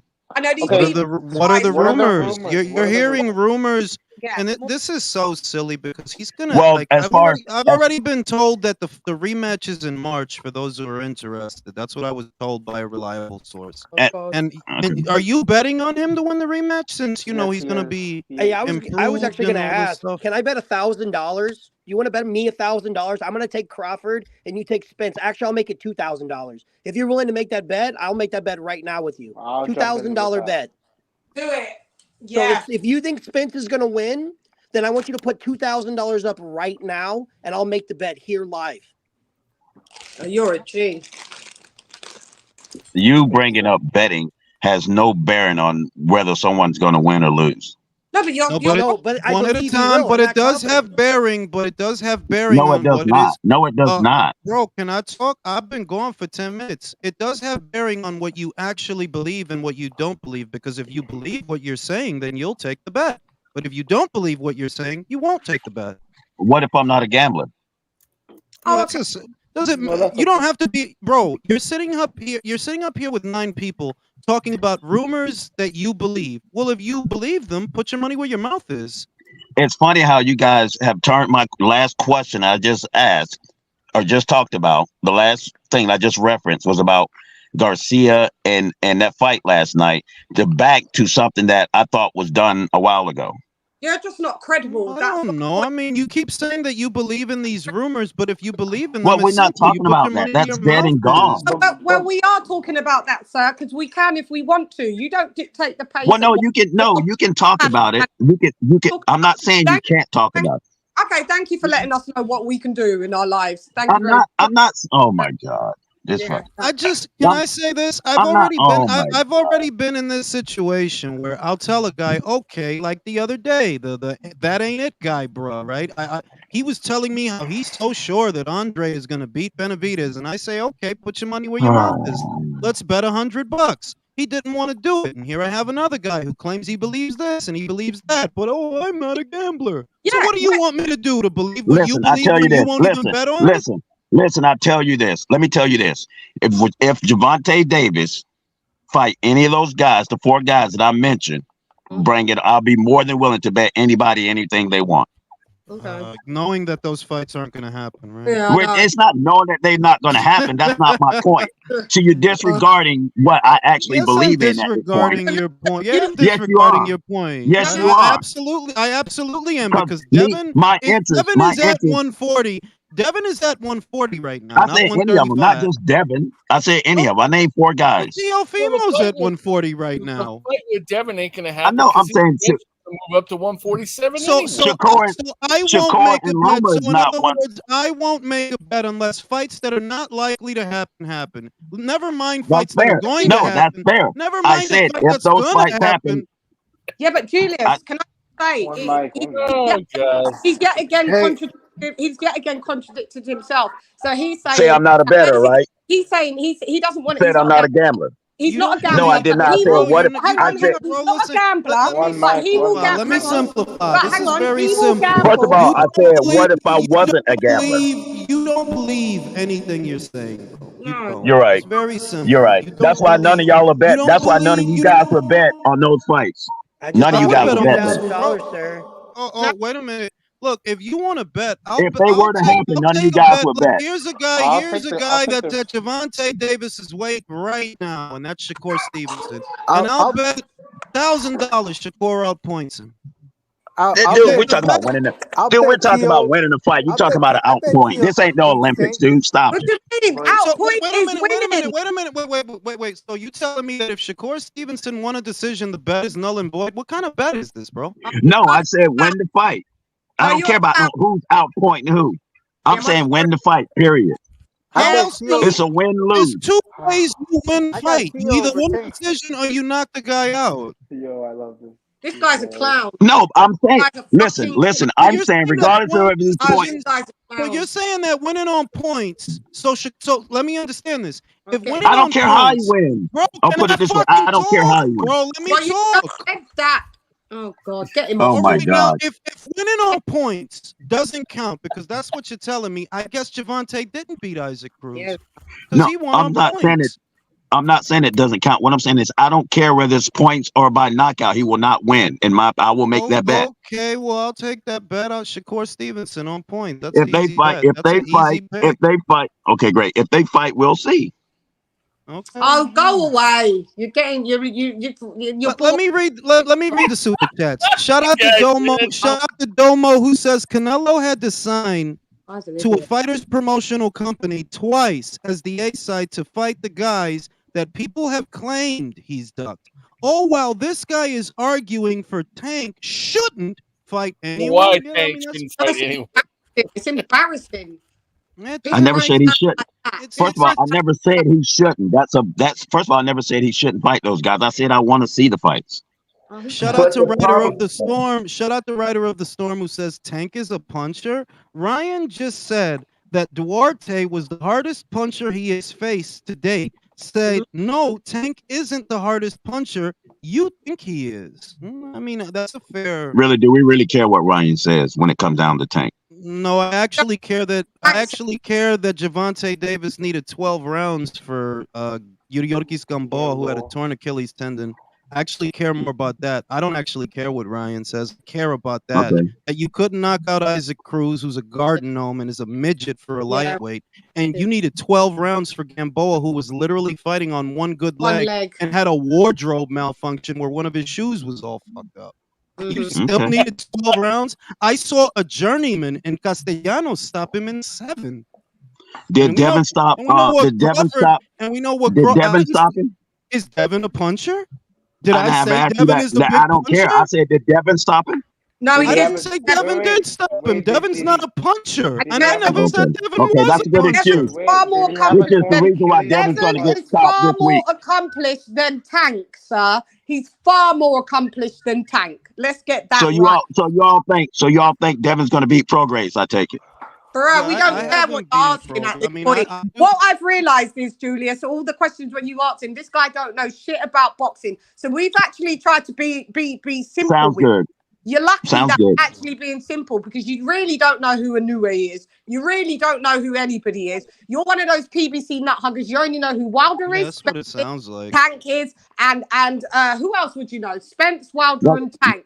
That's that all goes to you show know. you who's And that goes to show you who's the faces of boxing right there. we're bored of you. We're No, bored it of doesn't. you. All it shows. It doesn't. All right. One at a time. All that Juice, can shows I is how entertain? limited. All that shows Yeah. is how limited your understanding of boxing is. So that's why Sounds good. now It sounds great. It Hey, sounds you know what, great bro? actually. If you want to like the PBC and all that, that's fine. I mean, we don't hate you over that, man. Dude, it That's has just, nothing to do with PBC, but if you want to give me that label, I'll take it. Yeah, just be realistic about it. That's all we're saying. Be realistic about it, man. That's all. And I am. If they were Bro, the face listen, of boxing, bro, listen. Showtime was still be in boxing. Exactly. Like if they were the faces of boxing that actually moved the needle, then the people above Stephen Espinosa wouldn't have fired him for making fights for these quote unquote faces of boxing.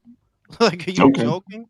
Most of the fights that Showtime did the last 5 years, which led them to being kicked out of the sport, were Gervonta Davis fights. That's what he never left the network. Juice, may I intercede, please, Juice? Go ahead. All right, cool. I try to wait my time to let everybody speak. At the end of the day, my man Darren, this is my biggest issue that I have with you. When you said you were okay with Tank's direction as a career, we're not being good fans when we do that. Because at the end of the day, we should. If you think, if I like when I was again, I think you're an older gentleman like myself. I would suspect. I don't think you're in your 20s, but it doesn't matter. When Roy Jones was my favorite fighter, I want Roy Jones to fight the best. If I allow him to, I'm sorry, I don't mean to cut you out. So how old do you think I am? I would say probably in your 30s, late 30s, early 40s, possibly. No, it sounds about 50, in my opinion. No, don't do that, Lady Chan. Don't do that. Don't do that, Lady Chan. He does. I thought he was older than No, I that. mean, I agree with Chan, actually. I think he's in his Darren, how old are you, Darren? How old are you then? 53. I told you. Okay, I'm she got it right. right. Okay, Well so Darren, you've experienced boxing like we have as older gentlemen, and we knew that we wanted to see the best fight the best. So, do you think Tank is moving like a champion should move? Just like Mayweather, yes. No, he's not, because Mayweather fought champions. Tank doesn't do Mayweather. that. Okay, are you forgetting about No, Pretty you Boy said- Floyd? hold on, you Pretty said, Boy do I Floyd think- fought- Pretty Boy Floyd was said- the high risk, low reward fighter before he became Money Mayweather. So he had to pay his dues, and he put in that work. Listen, all right. I gotta When take you over. say 'Cause when this you is- say the guys way are he all over the moves, place. You guys are all over the place. One, when you don't say know the way anything. he moves, I mean in the You're comparing Gervonta Davis to him. no, that's not can't what. even- See, that's can't even- that's the you can't even misconception. You did just compare him to them. I said that's the misconception that you guys are getting.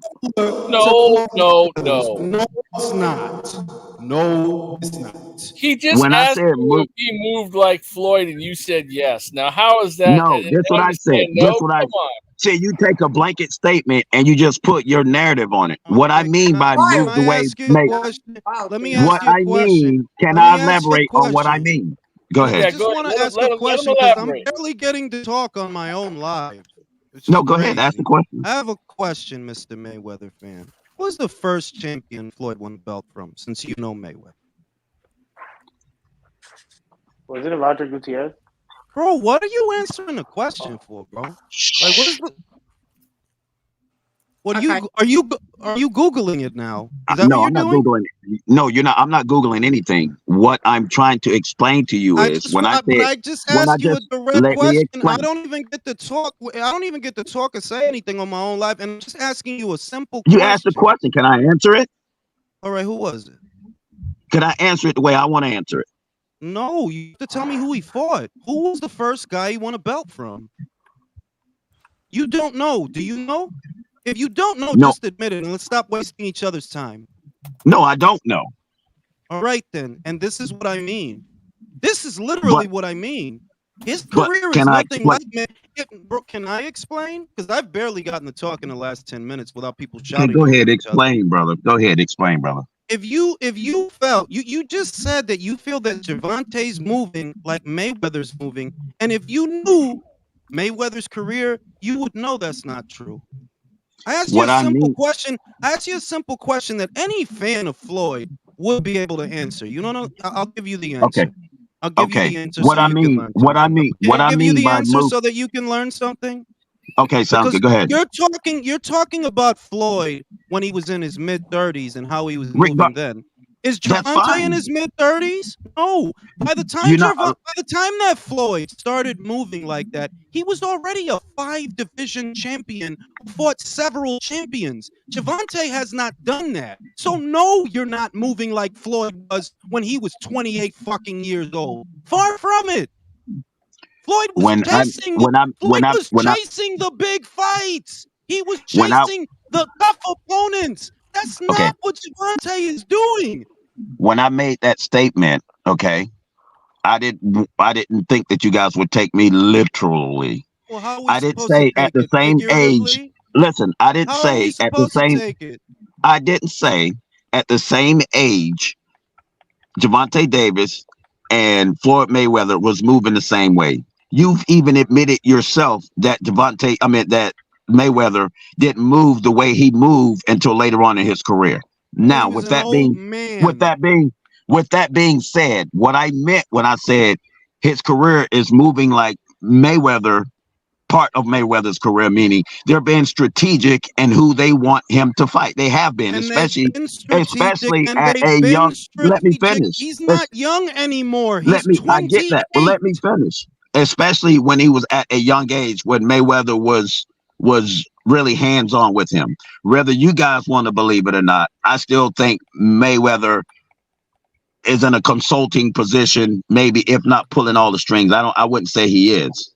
Well, I don't know that he is or isn't when Gervonta Davis wasn't allowed to use his gym. Only because I'm going by what Gervonta Davis said. Bro, you don't know shit about boxing. Seriously. You're right. Sounds good. Gervonta Davis, let me ask you a question. If Floyd is fulfilling a consulting role for Gervonta, then why was Gervonta kicked out of the Mayweather gym in the build-up of the Ryan Garcia fight? Because Floyd's consulting him, he won't even let him use his gym. Does that make sense? They're best friends. Dude.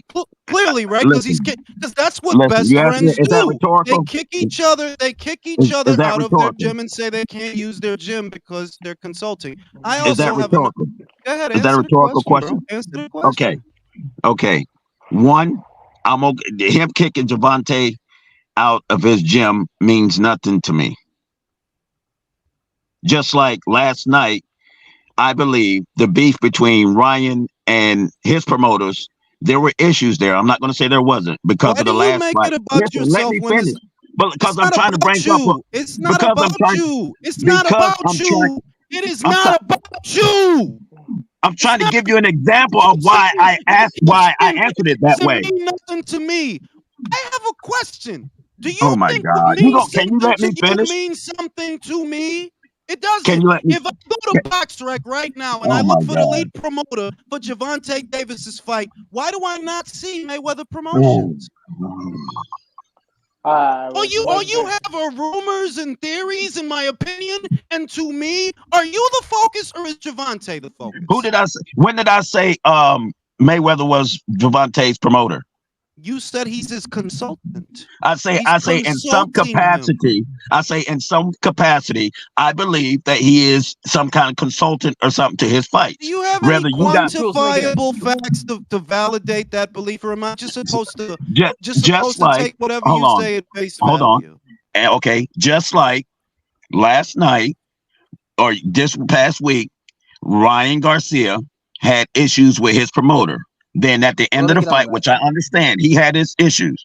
But then at the end of the fight, it seems as though they're kind of burying the hatchet, so to speak. Yeah. It seemed that way after the Fonseca fight and the Fortuna moving fight. Forward, we're not going to know. We're not going to know if that comes to fruition until it happens. I could be wrong. I'm not right about nothing.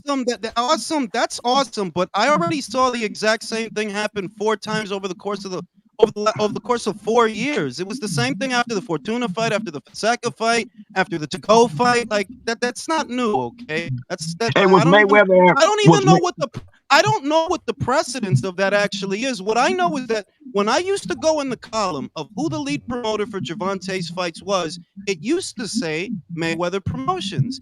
And now it doesn't say that anymore. It says Why do you think TGP. Mayweather was at that Ryan fight? Tell me that.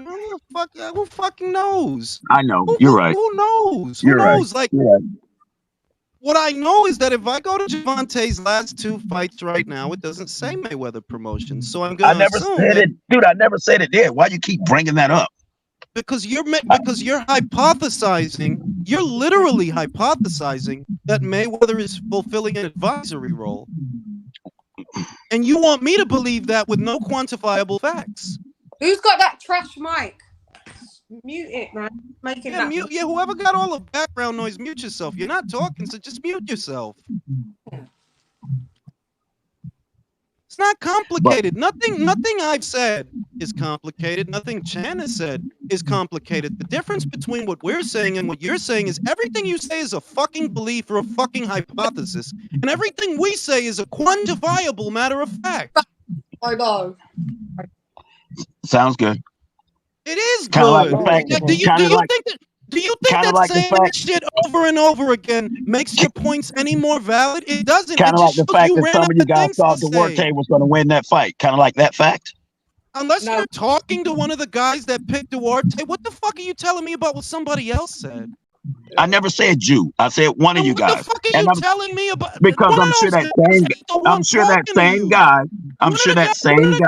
One of the guys who thought Duarte is not the guy talking right now. Okay, every fight you pick for a boxer, they won.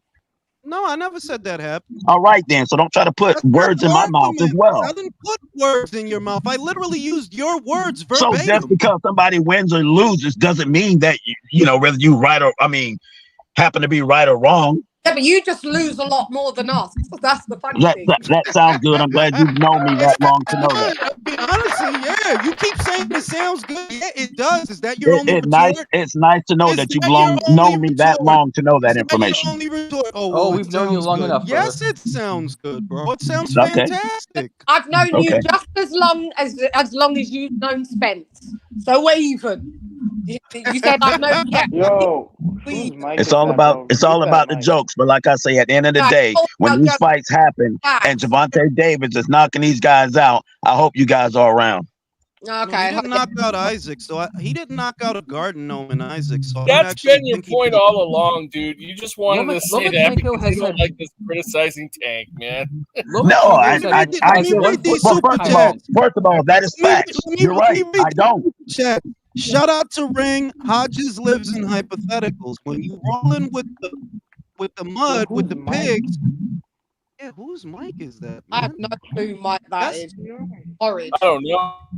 It might be you, Jules. No, it's not me. I'm wearing headphones.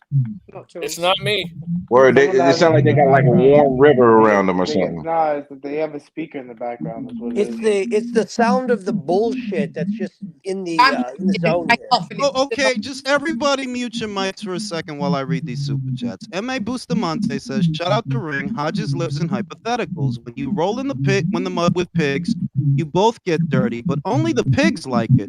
By the way, Cambosos has more full titles at 135 than Quack Quack Davis, which is a matter of fact. It actually is true. Rick Star says, hi, my guy. ID Hodges is not panelist, unbiased. Oh, yeah, because they kept thinking that they were the same person. I don't know why they would think that. Your voice is very different, so I don't They know don't anybody sound would alike think at that. all, man. The most I can say is what started off this conversation, or at least what he led with, was he doesn't like that people are criticizing Gervonta for not Well, that's having what he just said, Jules. That's bro, what he just I'm said. trying to finish. Bro, can I finish what I'm saying? Yeah, I'm sorry. All right, now, the reason he's being criticized is because these people are literally leaving the weight class. Teofimo's already at 140. Devin's at 140, headed to 147. Shakur just got there, but I'm not holding my breath for him to fight Shakur. And we know Gervonta's not going to fight Vasyl Lomachenko. Been giving us empty promises about that for 7 years. So yes, the criticism is very much warranted. You're in the minority of people that thinks we should wait longer for those fights. The two guys that you just named about leaving the division, in the past, both of those guys said they were probably going to be leaving those divisions anyway. So that doesn't carry any weight to me. And as I don't far as care if it Shakur, doesn't and as carry any far as weight to can you. I finish? Devontae As had his far as chance to Shakur, fight them, and now it's gone. as far as Shakur leaving the division, he just got to the division. I'm sure he'll leave it at some point as well. I didn't say Shakur was about to leave the division. I said I don't No, I expect Tank said, to fight him. huh? I didn't say he was leaving the division. I said I don't No. expect Devontae to fight him. Well, that's a that's what you think, and I'm okay with that. That's awesome. think Then what are you interrupting me for if you're okay with it? I didn't. You were done, wasn't you? No, I was literally still talking. Okay, go ahead. I'm sorry. My apologies. Like Go I ahead. said, you led with, Gervonta should not be criticized for the fights he's not having, when my whole point is the people that people wanted him to fight, they've already left the division. It's over. That's why he's being criticized, because people don't actually expect him to fight these people. And the story already is that, well, he's going to fight Isaac Cruz again. Who the fuck is asking for that? I didn't have to beg I didn't have to beg Devin to unify the division. He did it on his own. I didn't have to beg Devin to fight Vasil Lomachenko. He did it on his own. I didn't have to beg Devin to go to 140 and fight a credible opponent. He's about to do that this week. I didn't have to beg Teofimo at age 23 to fight Loma. He did it on his own. I didn't have to beg him to go to 140 and fight the Lineal Ring Magazine champion. He did it on his own. Nobody is asking Gervonta to do something that other guys are not literally already doing. But only with Gervonta do people get upset when they say, well, I'd like to see him fight Teofimo. I'd like to see him fight Shakur. It's only with Gervonta. With these other guys that do it on a regular basis, you don't have to beg them. With him, you do, because you know he's not going to. Yeah, they don't. I believe I've also stated I would love for Gervonta to fight those guys as well to prove my point. But you're okay with him at this point for him not to, and that's my issue with you. That you're okay that he hasn't, and we shouldn't be okay with that. If we're going to put him on a greatness level. It's not that I'm okay that he hasn't. I'm not okay with the criticism that he's been getting. That's the difference between what you just said. But you can't be okay. But if you're not okay with the criticism, that means that you're okay with how he's moving. You can't. It can't be. It's one or the other, bro. Listen, I said I'm okay with how he's moving, but I'm not okay with how the perception is that he doesn't want to fight these guys, which I don't think that is accurate. It's not a perception. But it is. Accurate. He's not doing it. Okay. Can I say something? Can I say something? Yeah. Go ahead, Michael. Close yours, Michael. Okay, so you say that he wants to fight these guys, right? But in the same year, I said I believe at some point he will fight these guys. Right. But in the same year, right? In the same exact year, when he fought Mario Barrios, he said Mario Barrios. Okay. Yeah. He said I went to Floyd and I asked for this fight. That's what he said, because he saw Mario Barrios fight. He said I've seen him fight before. I can beat him. That's what he said. But when Gilly the Kid and Wallow asked him, "Yo, when are you gonna fight? When are you gonna Lopez fight and Loma? Lopez? When are you gonna fight the Devin? When are you gonna fight Shakur?" He said, "You know what? I never really asked for. Never thought about it before." But he asked for Mario Barrios, but he never asked for Devin. He never asked for Shakur. Never asked for Lopez, Teofimo Lopez. Never asked for any of those. Look, Michael, this is just another guy making empty promises on Davis's behalf for year 7, bro. It's been this way ever since he won the IBF. It's literally been this way. Just different people saying the same shit, the same empty promises. It's literally been this way since he won the IBF from Pedraza. Can I? You can listen. Wait. Before I pass it to you, Villain, he is not going to fight those people.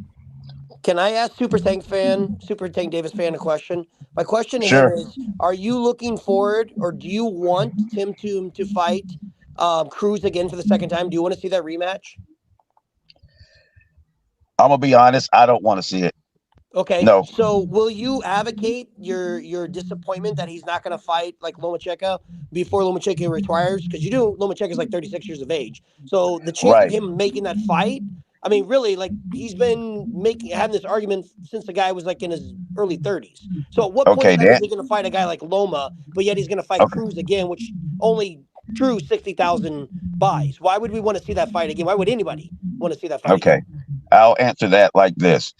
Lomachenko, is it true that Lomachenko turned down Shakur? I don't know what that has to do with Tank Davis. No, I'm gonna get there. I'm gonna get there. Let me get there. Answer the question.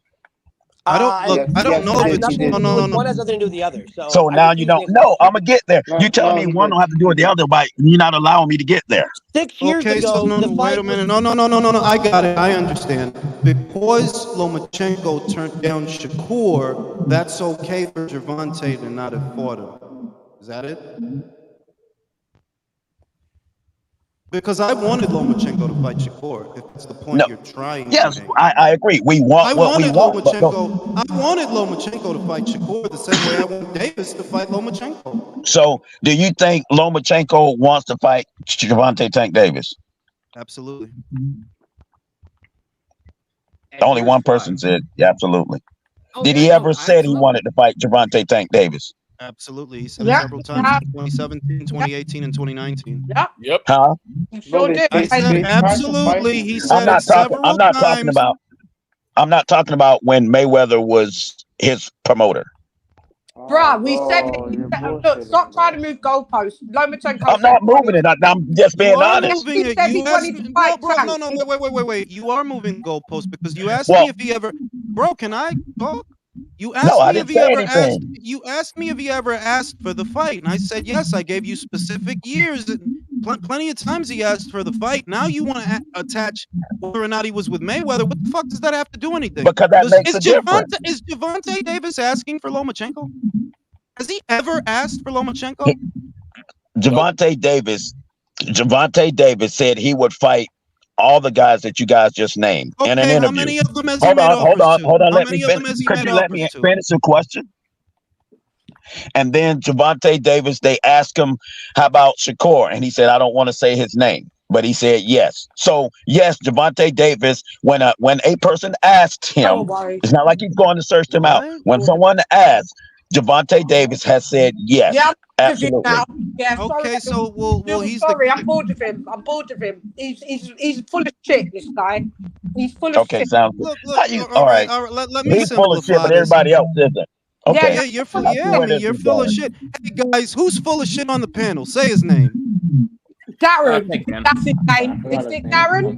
Darren. It's unbiased 2.0. Darren, you're full of shit, mate. No, don't disrespect my fucking name. You're 50. You're 50. You're 53. Hang on. You're 53. You're 53 years old. Let me make Do you honestly believe that I care that 9 people or more or less years old. think that I'm full of shit? You really think I care about that? Yeah, you should be leading us. You're older than us. You're here, so clearly you do care. You're older than us. No, I'm having a conversation. If I care, I would probably go. But I don't care, so I'm here. I'll say this, you absolutely care because based on what we were saying before you got here, you felt so inclined to join the panel, so you clearly care. Well, no, I want to be involved in the conversation. It has nothing to do. I say I don't care about you guys saying I'm full of shit. That doesn't bother me. I think it does. Okay. Because you're up here. Because you're up here. So clearly what we've been saying affected you enough that you felt so inclined to join a panel that you don't normally join, even though you normally listen in. So I would say yes. I love boxing. I love boxing. A lot of boxing fans. You love Gervonta Davis, not boxing. I love boxing. A lot of boxing. You wouldn't be able to tell me who Floyd Mayweather won his first title from. You couldn't. When they asked you about Haney, you didn't even know who that was, even though he's widely regarded as one of the best pound-for-pound fighters in the sport. Even Gervonta Davis knows he's one of the best and said so on ES News. But you don't know nothing about him. So no, you don't love boxing. You love Gervonta. Tank Davis fan, I have a question for you. Do you believe right now today that Tank Davis is a Hall of Famer and will go into Hall of Fame with the resume he has? Do I think he would go to the Hall of Fame? No, not with the resume right now. I don't think so. But that's the only sensible thing you've said in 2 hours. I want to go back to something real quick. Hang on. I want to go back to something real quick. You were trying to justify Lomachenko not wanting to fight Shakur as, oh, well, then that means it's okay for him not to fight Tank or whatever. Brother, Lomachenko has fought Teofimo. He has fought Devin Haney. He's fought other credible fighters. Like, what the fuck? That's after the He's fact. allowed one. It's not after the fact. He fucked it before this shit. Like, what are we talking about? No, what here? I'm saying, when you guys originally saying that he could have fought him after the Pedraza fight or during the Pedraza time when he beat Pedraza, that's all that other stuff don't really mean much after that. He'd already fought quite a few good names prior to that. Yeah, like that's a given. Dude, Like I understand. the reason that people bring up the stuff when him and Lomachenko were at the same weight, because that's the only time that the both of them were champions at the same time. At lightweight, Gervonta has never been a full champion. Yo, Jules, you have to mute that. I don't know who's. I don't know who the fuck that is, man. Can you mute? That's one Holmes. by I don't know one? who it is either. Julius, that's the Gervonta Davis fan. Julius, That's are you sure it's not Is you? that his audio? Let me see. Yeah, he's audio. It is his audio. It is. Like, what are you doing, bro? Like, what do you got the speaker? Like, what are you doing, bro? Like, that was Hold him on. the whole time with that Bro, shit. it's the feds, man. We talked about the feds yesterday. They tapped in. Can you hear me now? We hear your Yeah, voice. I can hear the speaker with a bunch of background noise. But there's nothing. I'm literally sitting in my car, so there's no kind of background noise. Take it It off. sounds like you're swimming. Take it off Well- Bluetooth. If it's on Hey, Bluetooth, Darren. Wait, is it on Bluetooth? If it's take it on off Bluetooth, Bluetooth. Take it off Bluetooth. Yeah, just put it on That's the phone. Yeah, it feedback might be that your, we're it might hearing. be your Bluetooth. Try putting it on That's your regular feedback. phone. That's feedback because on his end, whenever someone else is talking, you hear that mumbling. That's feedback on his end. So I don't know if that's the speaker that he's got on or Bluetooth, but it's on his end. Take it off CarPlay or Bluetooth, one of them, whatever. Take it off it. Or if anything, let me just unmute when you want to talk. If anything, that'll make it easier. Yeah, drop the feds off. Hold on. Hey, let me. You know them old 53-year-olds, they don't really know how to work technology anyway. But we yet ain't they come gotta on- do that. Ken, you better watch yourself because I'm closer to 50 than 40. I'm gonna beat you up. Watch it, Lady Ken. Watch it, Lady Ken. All I'm saying they is come on a show caping and being a fanboy. It's like, which one are you? Are you a pensioner or are you a young fanboy? My only point was the criticism that Gervonta Davis receives is not dissimilar from the criticism that pretty much any fighter would receive. And the argument is always the same. The people change, but the argument is always the same. Oh, you shouldn't criticize him. Yes, the fuck I should. Yes, the fuck I will. I'm going to continue to do it because while he at 28 has yet to fight these people, how old was Devin when he fucking fought Lomachenko? How old was Lopez? You don't have to beg that. You didn't have to beg either of them to do it. They did it on their own because they fucking wanted to. And you know it's not a Tank Davis argument because we sit here and we criticize Tyson Fury for not making the undisputed. How many times have we said? How many hours have we sat here and Because complained? it's always a guy who wants Gervonta Davis to be a fucking deity for no other reason than I really like him and you guys need to leave him alone. You think he's Jesus? Hurting my feelings. It's the same fucking poo butt argument all the time. Let me make a point to this guy, even though he dropped off the live. Darren, if you're still listening, brother, look, let me tell you something. You know what? You may love boxing or think you love boxing. You're a bit more on your favorite fighters, and you're not as much into the sport. My recommendation to you is to get deeper into the sport. Have your favorite fighters, but get deeper into the sport, bro.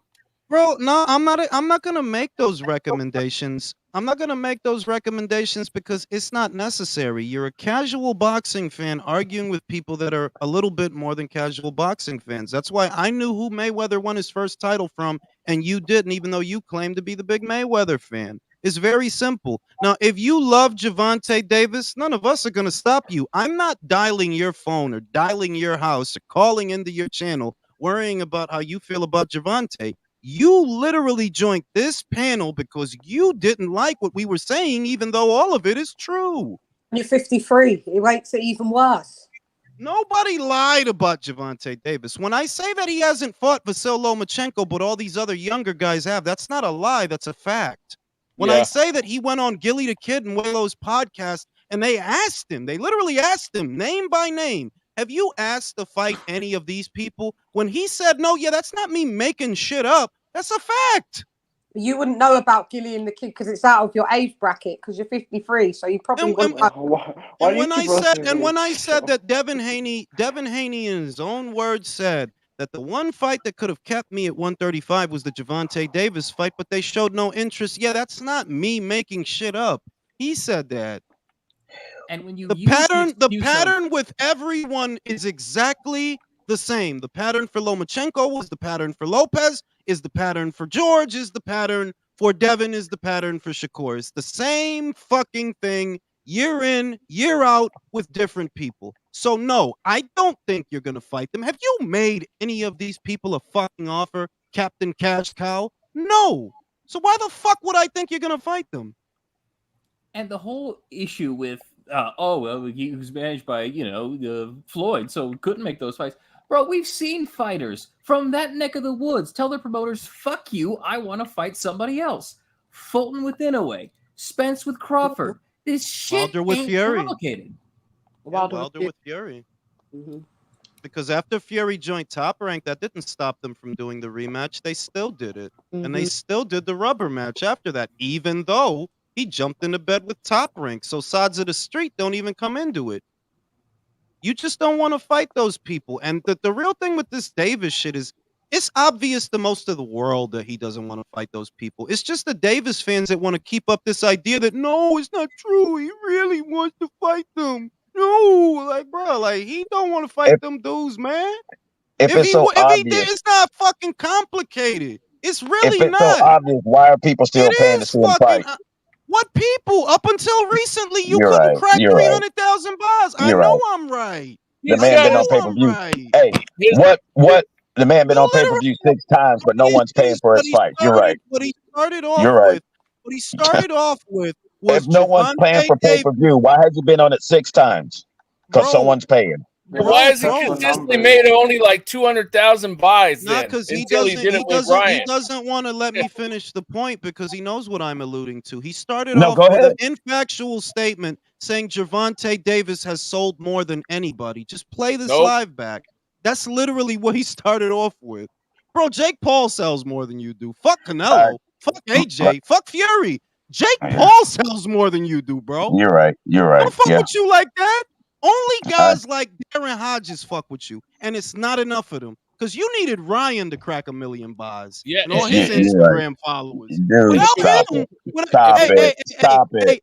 Yo. Also, tell me, he was How on did Ryan pay-per-view do 6 this times. weekend? How did Ryan do this weekend? Wait. He was on It pay-per-view wasn't 6 even pay per times. view. Can He you went from tell fighting me? pay per Can view you to tell fighting me, for free. bro? Really? Why are you talking over me on my own live? Because you're making ridiculous statements. So how many times did he go do And 1 you're million not? buys with, bro?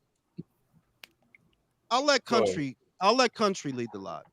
Go he ahead, man. loves That's talking good. that. I'm sorry, man. I couldn't help it. I'm sorry. That's man. I awesome, bro. apologize. Right now, I since apologize. he's been on pay-per-view 6 times, how many of those times did it go 1 million? How many? That's not the point. That is the point. That is the point. That is the That is point. the point. Actually, that's not the point. It is the point. You said no one wants to see him fight these, I guess, potato cans. Yeah, Or nobody not does. good That's why fighters. Showtime's out of boxing. So Yeah. why has he been on 6 pay-per-views and people are watching? They're paying for it. Because a small cluster of individuals like Oh you are my paying God. for his fights, but not enough to keep Showtime in boxing. It's not complicated. Just because just because you're in the fucking minority doesn't mean it's a lot of you. You're in the If that's how you minority. feel. Sounds good. No, it's not that that's how I feel. That's a fact. Every- You're in every- the minority. There are a You lot of are boxing fans. There are a lot of boxing in fans. the minority. You're not the majority of boxing fans. Is that what you think? Okay. Your point. If this guy was selling as well as you think he's selling, why the fuck would Showtime, the guy above Showtime, the guy above Stefan Espinoza, say, yeah, we're cutting anything that's not bringing us views? And what did they end up cutting? PBC Boxing.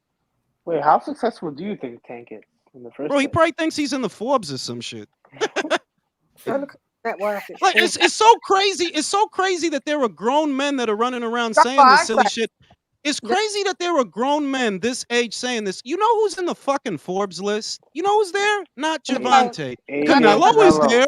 Canelo is there. Canelo and AJ. Anthony That's Joshua is there. Why no Gervonta? If he's such a big fucking draw, why the fuck is he not in the Forbes list? He's on the probation list. He's not on the Forbes list. He's on the He's in the Yeah, courtroom. he's on the no-fly list. That's the only That's what fucking he's list on. he's on. He's Now on the You said no-fly list. Tank needed Ryan. What happened to Ryan's last fight? How do you go from selling to pay-per-view fights to fighting for free? Bruh. All right, one at a time, because this is very easy to dispel if you Go ahead, just let me do it. It's just do very it. simple. Who up here called Ryan a big draw for the face of boxing? Who did that? That you keep bringing him up? You said it was because of Ryan. Did I say Ryan? No, yeah, I said Ryan helped you sell those pay-per-views. It's a fact. You It's said the only time you ever did a million buys. Now that I answered your question, answered your question, can you tell me how many times has Javante done a million buys? That's not the point, though. That is the fucking point. That is the fucking point. You're being Why is that the point? Okay, why is that the point? Explain to me. Why is that the point? Did you sell a million pay-per-view buys without Ryan? Yes or no?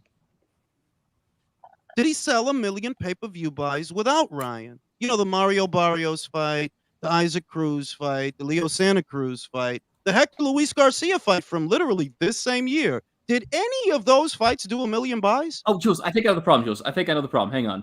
Brother, how many pay-per-view buys do you think you need before a pay-per-view is a success? Dude, it's just not about pay-per-view buys. It's the gate. It's everything. So how many times did he do a million without Ryan? Did he do a million without Ryan? But once yes again, or no, bro. Okay, it's a yes or no question. Okay, great. No. So what does that mean? That means that he helped you sell the fight. I never. It's very simple. You're just. I never. Let me do this. Let me do this because this is a stupid. I've never disagreed with Ryan helping himself. Listen, I've never disagreed with the fact. This is a stupid I needed to do that for 10 minutes for you to fucking admit that he never sold a million without Ryan. I'm disagreeing with you because I don't want to hear it anymore. I'm saying I never agreed with the fact. A million? So he sold a million without Ryan. When was that? I never disagreed with you. When was that? That Ryan, listen, I never disagreed with you when you said Ryan helped him sell. My rebuttal to that was that's all I've ever said. But my rebuttal to that is because you were insinuating that Tank Davis wasn't the actual draw. I'm insinuating. So my rebuttal to that was words in my mouth. You're putting words in my mouth because what I said verbatim is without Ryan, you never sold a million pay-per-view buys. That's a fucking fact. Fact. It's not an insinuation. It's not a fucking insinuation. But I don't care about how many buys that they sell. Anything. That's a fucking fact. The buys are the profit, dude. But I never argued that fact. But I never argued that fact. Much. The live gate is dog shit compared to the pay-per-view buys. That is literally true of like every this guy doesn't like. You know what's crazy? Ever. This dude doesn't know the ball from the bounce. Like the live gate ain't even what you really trying to hit. It's the pay-per-view buys, bro. That's where the money is. The real money. No, you don't. No, you don't. Stop saying you understand because you don't. No, I said. It literally took you 10 minutes to admit because you're that childish that. Outside of the Ryan Garcia fight, you never sold a million pay-per-view buys. Because that's not a point of order to me. I don't care about a million pay-per-view buys. Why do you keep thinking that it's about you, that you're the focus? No, what I'm saying is, what I'm saying is, I don't care. What I'm saying is, I don't care about million pay-per-view buys. My point of order. No, you caring, not caring is not the fuck. You're not the focus of the fucking conversation. I'm not saying I am, but I'm saying you're bringing up something that I didn't disagree. The facts of the matter don't matter because you don't care, bro. Who the fuck are you? No, I'm saying I never disagree. I never disagree with that when you brought it up. Bro, you're too old to be this stupid. You're supposed to be schooling us, brother. Sounds good. I hope you don't have. Sounds good. I'm gonna say this. I was actually alive. When that was the catcher thing to say. Sounds good. That shit is dated, bro. You're just saying that because you don't have a retort.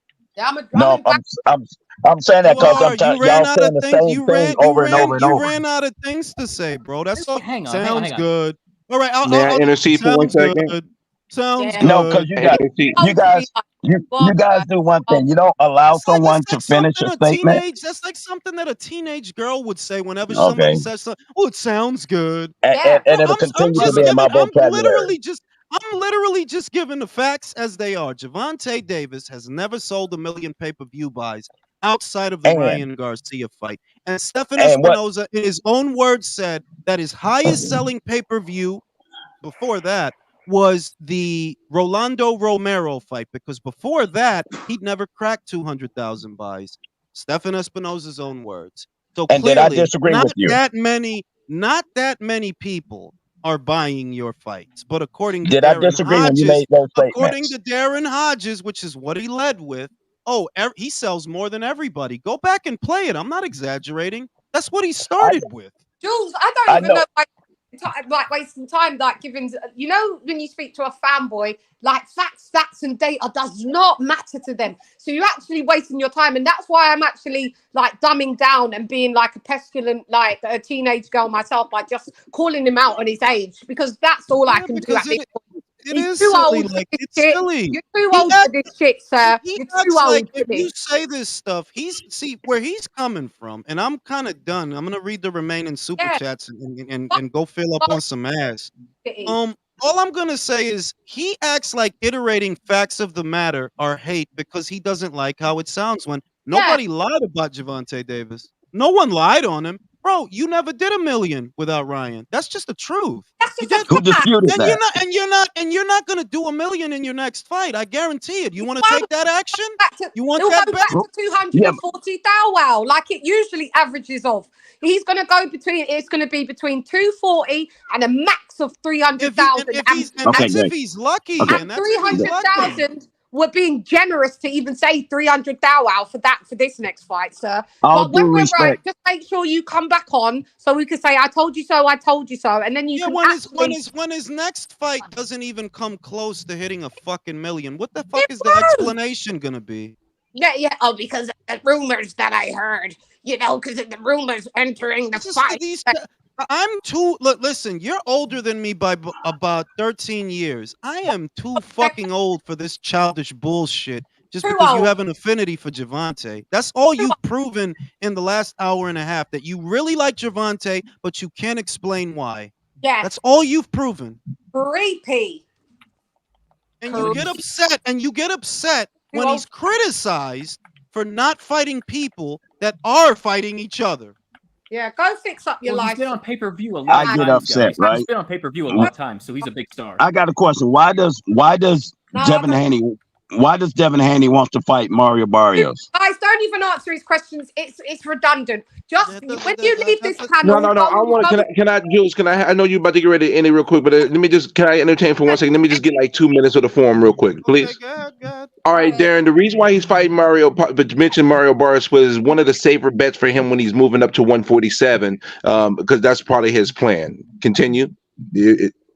That's why it wasn't part of his plan when he moved. It wasn't part of his plan when he moved up to 140. No, it wasn't. But the thing is, though, guys, let me get this. But the thing is, though, one of the things is he admitted that 140 is going to be hard for him as well, which means that his body is at this point now. He's probably going to have to be a welterweight. That's the reason why the adjustment has been made. I don't think they initially planned on being at 140 for only 1 or 2 fights, but his body is telling him that you're going to be bigger than 140. Continue. Next question. And was this the same guy that says if the money is right, depends on who it's Shakur or Tank, I would fight at 135? That same guy? Yes, he did say that, and the reason why he said that because the money. Hold on. Let me finish with the context, and I'm gonna let you take it. You guys are making this more complicated than it is. Did Javante make him a fucking offer yet? No. And what the fuck? If Javante's supposed to be the A side. See, the problem, Darren, is this. People, I'm not gonna say people like you, but a lot of people is up here sitting here claiming Tank's now the face of boxing. Tank is A side. Take all this. Tank is so great. If we're gonna put all these accolades on Tank, but if we're gonna put all this on Tank, that means he has to operate like that. That means he has to be the guy that offers the deals to these fighters. He has the guy that has to do those things that we just named. But the thing is, he has to. But if we're gonna give him that title, he gotta act like it. He gotta move like it. Yes, Those are he's facts. the ace. Bro, I would say he's the fucking A side. Now, Mr. A side, are you Yes, making an sir. offer to any of these people? He's the A side. You don't have to. What? How does the A side? How? What in the Bombaras? You have to make the offer. You the A side, man. What the fuck, Darren? Come on. Hey, If he's the A hey. side, he's the one to make the Listen. offer, bro. On a I got a question for you. I got a question for you. I'm kind of On a dumb because mandatory they fight. already said they're not accepting offers from anyone. That's what literally Gervonta Davis's team said. So they're not accepting offers, but they're not making offers either. Shakur was Devin Haney's mandatory at one time, correct? Cover out. Bro, we're done. We're going to bed. I don't know what the fuck any of that has to do with Gervonta. I'm gonna get there. I already know what you're gonna do. What you're trying to do is you're trying to use situations where other fighters to excuse Gervonta Davis. At least these guys have fought some of the other fighters. Stop using other fighters' movements as excuses for Gervonta Davis not fighting these guys. No, I use other situations to let you know all these fighters do the same thing. You just want to see it one way. People. Everybody calm down. No, they don't, because Devin. So everyone's ducking. Everyone's so-called ducking except for Devin Haney. I meant for Tank. And Gervonta didn't. No, they don't, because Teofimo fought Lomachenko and Devin didn't. No, they don't do all the same thing. They don't. Those guys fought Lomachenko. Like I said, you haven't answered my question. Was it Shakur at one time was Devin Haney's mandatory? Yeah. What does that have to do? Okay. We'll start there. Now, when Devin Haney offered Shakur these three different amounts of the contract. Here's a story about a guy named Gervonta. Did you know he was Loma's mandatory? And then he was Lopez's mandatory. Then George after him. And then after George, he was Devin Haney's mandatory. Did you also know that? No, you didn't, because you don't know shit about boxing. You just talk and talk a bunch of smack. They're fanboy bunch. I like how you interrupt me when I'm making a point, but I've listened to all you guys. Did you know that Gervonta was the mandatory challenger for everybody I just named? Oh, damn. Country's dying. I will answer your question if you let me get to my point. You're right, you don't have a point. You're right, because you're not allowing me to get there. Gervonta Davis was literally the mandatory for Loma. We're not talking about Gervonta Davis. I asked you about Shakur and Devin. We're literally talking all about Gervonta Davis. That's what we've been talking about. The question I just asked you. All right, you were Loma's mandatory. I just asked you. You were Lopez's mandatory. You were George's mandatory. Then you became Devin's mandatory. And at if you don't want to answer it, sounds good. That's why I say sounds good. 4 years, did you try to fight any of those people, even though you were their mandatory? I will answer that if you let me get to my point. You don't have, bro. Just let him do his thing. So back to my point. When Shakur was Devin Haney's mandatory, and Devin Haney gave him 3 offers and he turned them down, is it facts that when Shakur decided to go another route as far as asking I think it was the WBC or WB, one of those that he was the mandatory for, that he would rather go that route? One, he wasn't ducking Haney. He just chose another route. And going that route, he would have gotten. Bro, I gotta stop you. No, I can't let you finish if you have to lie, bro. I'm gonna do this now. I'm gonna do this now, bro. I'm gonna do this now. No. I'm gonna do this now because now you're out when I'm done. Call me out when I'm done, bro. You're bro. All right, bro. All right. It's simple. Shakur Stevenson never said he was going another route. He literally said verbatim, he's going to the WBC to enforce the mandatory on Devin Haney. You can't try to make a point if all you can do is fucking lie about it, bro. Seriously. He never said, I'm going another route. He said, I'm going to the WBC to order the fight with Devin. Now, what the fuck does that have to do with Gervonta? One, I was trying to make parallels to the fact. There is no parallel. You just lied. You're right. You're right. Because you don't want to listen. You want to jump when I'm trying to explain something to you, but Because that's you're okay. fucking lying, bro. Sorry. Like you're literally What am I lying. lying about? You said he wanted to go another route. That's what you just said. Shakur Correct. Stevenson, in his own words, said, I was going to the WBC to order the fight. That's Correct. what he That's going said. another route instead of accepting 25%. That's going another route. He's the But mandatory. people You the want one to that make brought a. up him being a But you want to mandatory. run the narrative. The Devin Haney fans want to run the narrative that he turned down 25%. I never said he turned down anything, dog. I never said you did.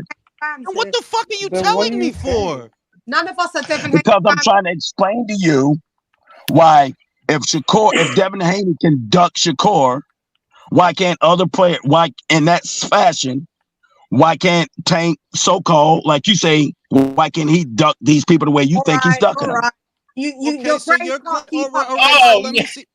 Your brain can't keep up with the lies. That's why you're stuttering. Yeah, It's like that doesn't even fucking make sense, bro. Devin I actually know fought what he's trying to do, Wing. Hold You know on. what? You know what? You're right. You're right. Devin You're right. actually fought Lomachenko. Thank you for Wait. I'm not So talking you're about Devin trying and to use Lomachenko. you're trying to use somebody else, another fighter ducking some other fighter to justify Tank ducking a fight with these guys? Is that what you're saying?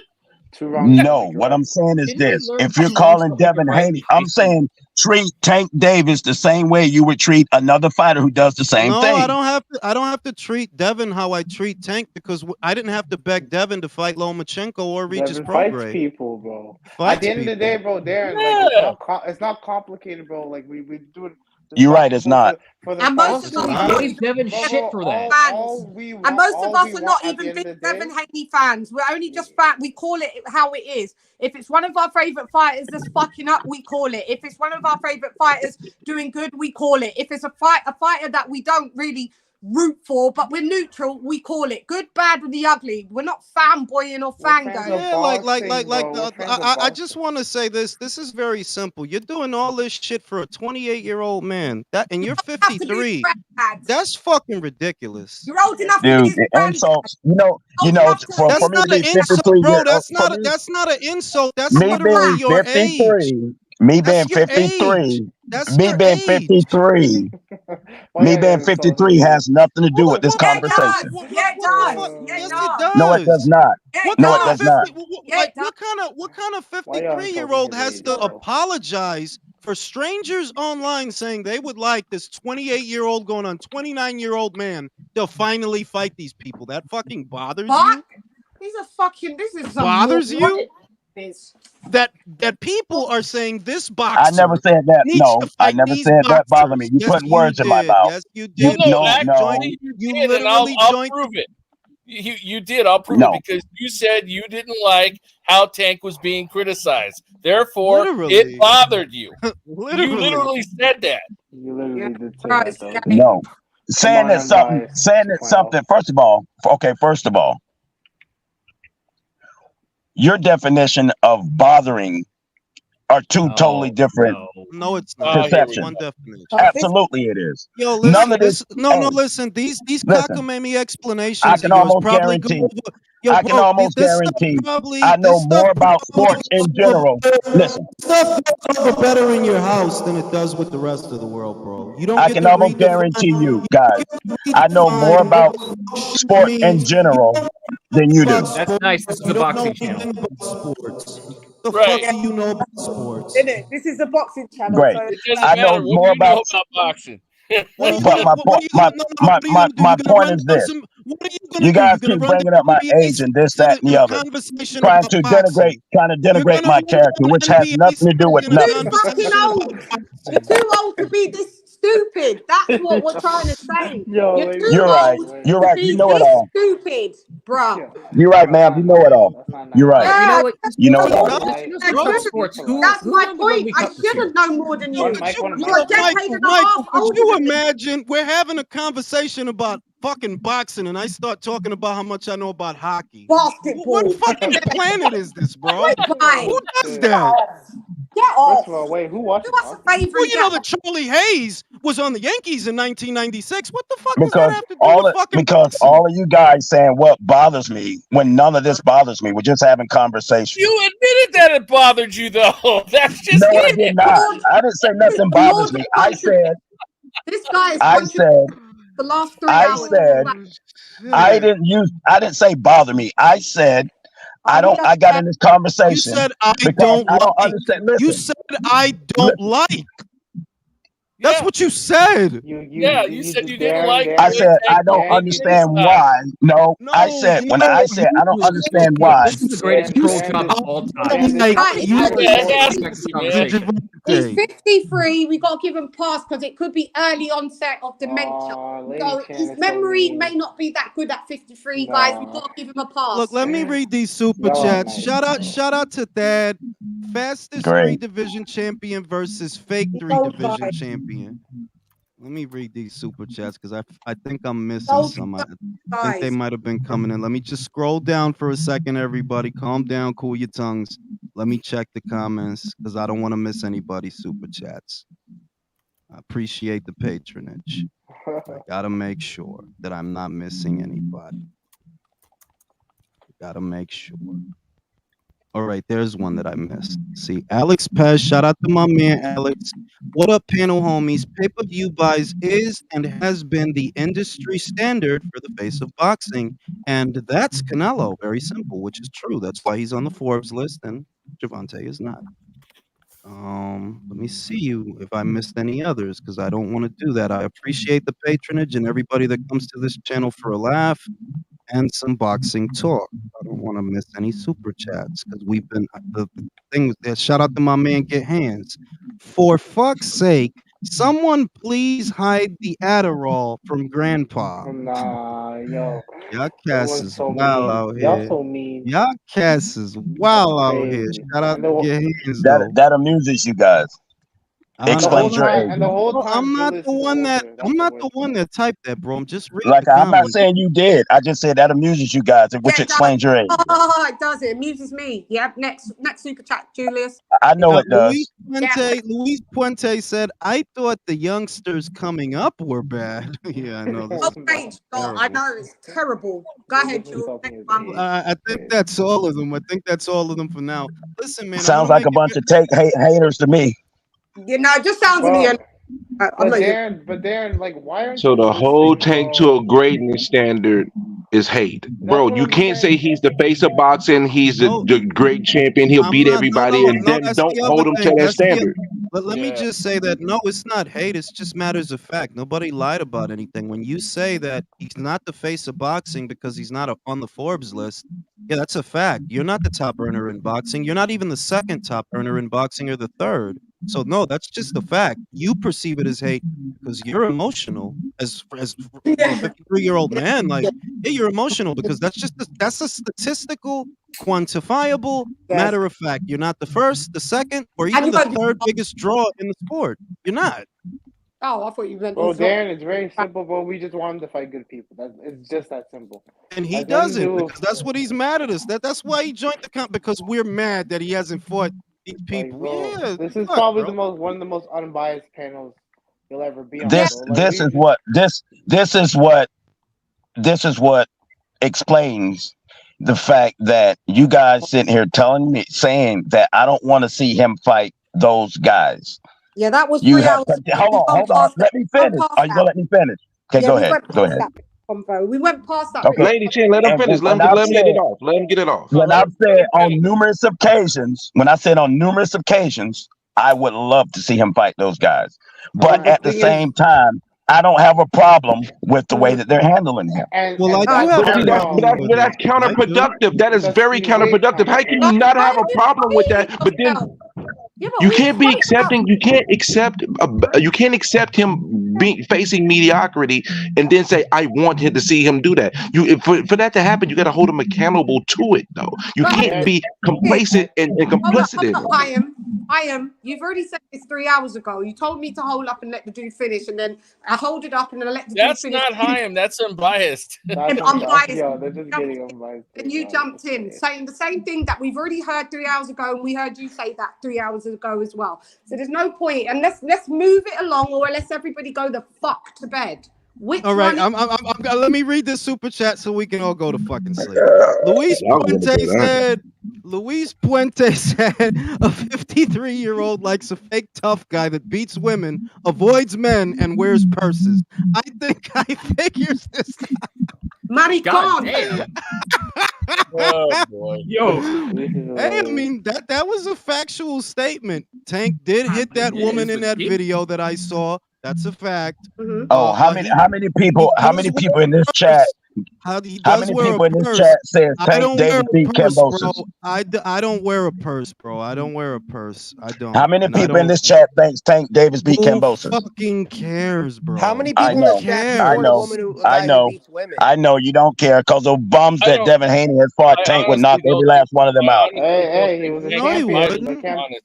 No. All right, everybody calm down, bro. Your evaluation of fights doesn't mean shit to anybody up here. You pick Spence. Sounds good. I'm okay with that. It sounds good. It sounds amazing. You don't know shit about boxing. Maybe you know about other sports, but not boxing. You don't know shit about boxing. So answer the question: would Tank Davis beat Kambosos? What's the price of tea in China? Who fucking cares? Did he Correct. fight I said that. Hey, that sounds like something that I said.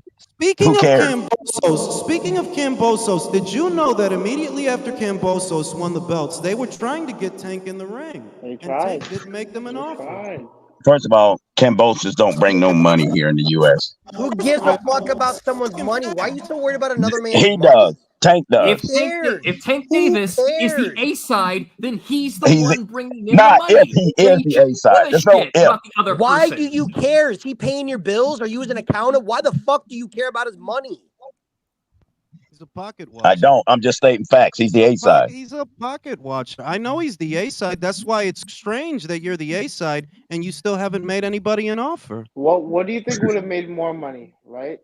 Him getting the unified champion and Kambosos and fighting him in America, or fighting Rolly Romero for no reason at all? That's an easy question. That's easy. At that time, George Kambosos was literally coming off of one of the biggest upsets in boxing.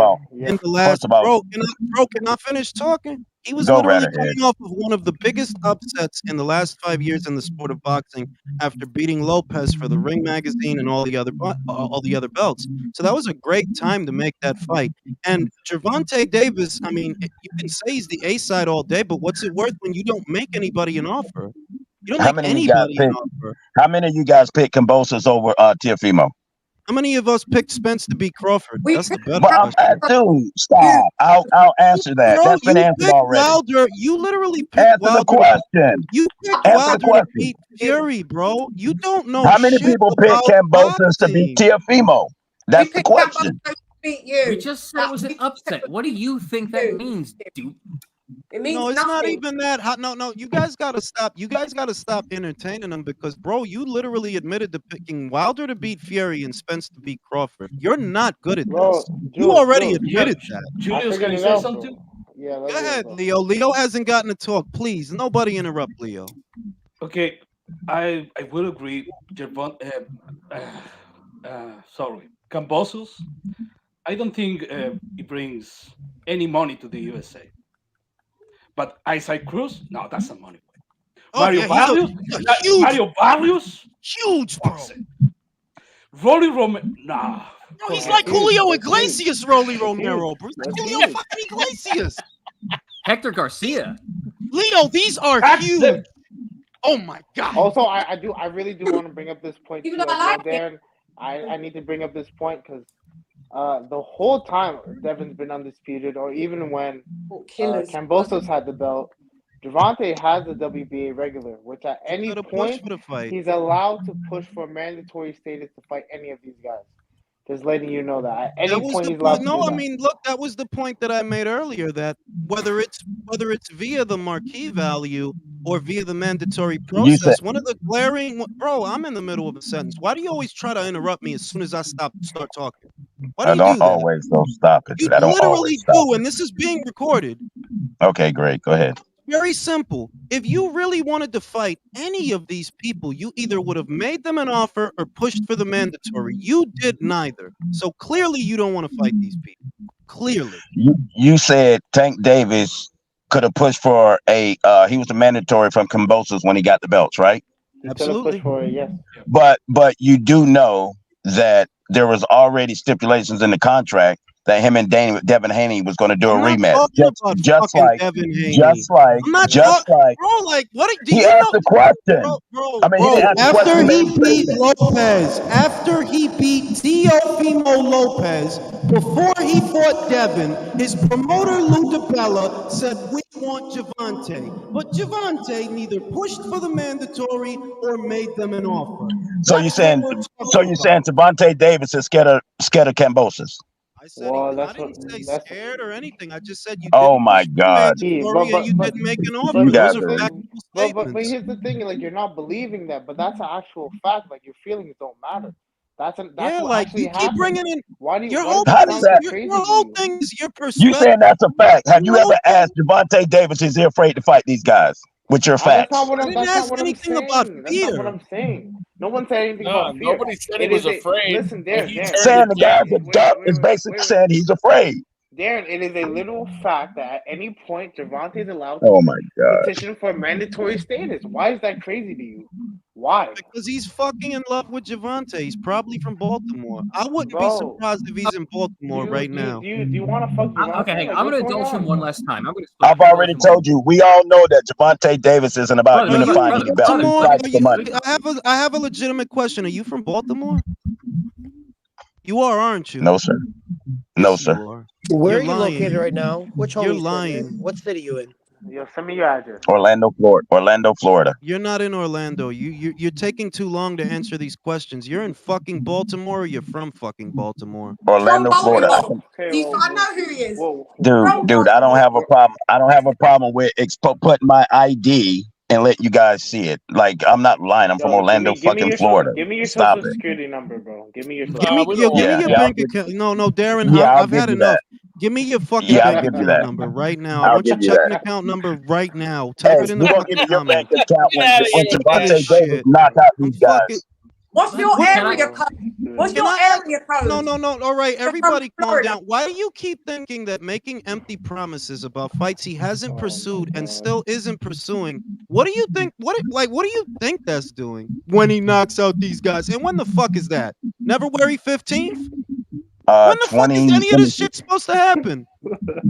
Bro, if he's from the bro, if he ever does it, make these fights, the sad thing is it's going to be so long from now, you won't even still be alive. It'll be that long. Well, with Yeah, that he might being be said, collecting his pension. he'll be older than these guys, so your excuse ain't gonna be because he's too old for him when he knock him out. Because he's older. He's older than all of them except for Sounds Teofimo. good. I mean, I'm Sounds sorry, except for good. Lobo. Sounds good. Right? Just like people try to run the narrative that Mayweather fought Pacquiao and he was too old, and Mayweather's older than Pacquiao. It's all hypotheticals when it comes to Javante, because underneath it all, not only is he older than all of these guys, he hasn't fought a single one of them. It's always if. It's always when. It's always when he fight. And when the fuck is that, dog? When? Because Devin's running. Devin's from And Teofimo ran as well. From Oh Javante. my God. I know. Dan, They ran to 140. Dan, you're too emotionally involved, bro. Hasn't Like, wait. Dude, I'm not Hasn't emotional. Javante? Trust Wait me. a minute. How are they running to 140 when Javante fought at 140 before they did? He's fought there two times. Just because he fight at 140 don't mean those guys wasn't running. How are they running when you went up there before them? By that logic, he's the one that's running because he ran to 140 before they did.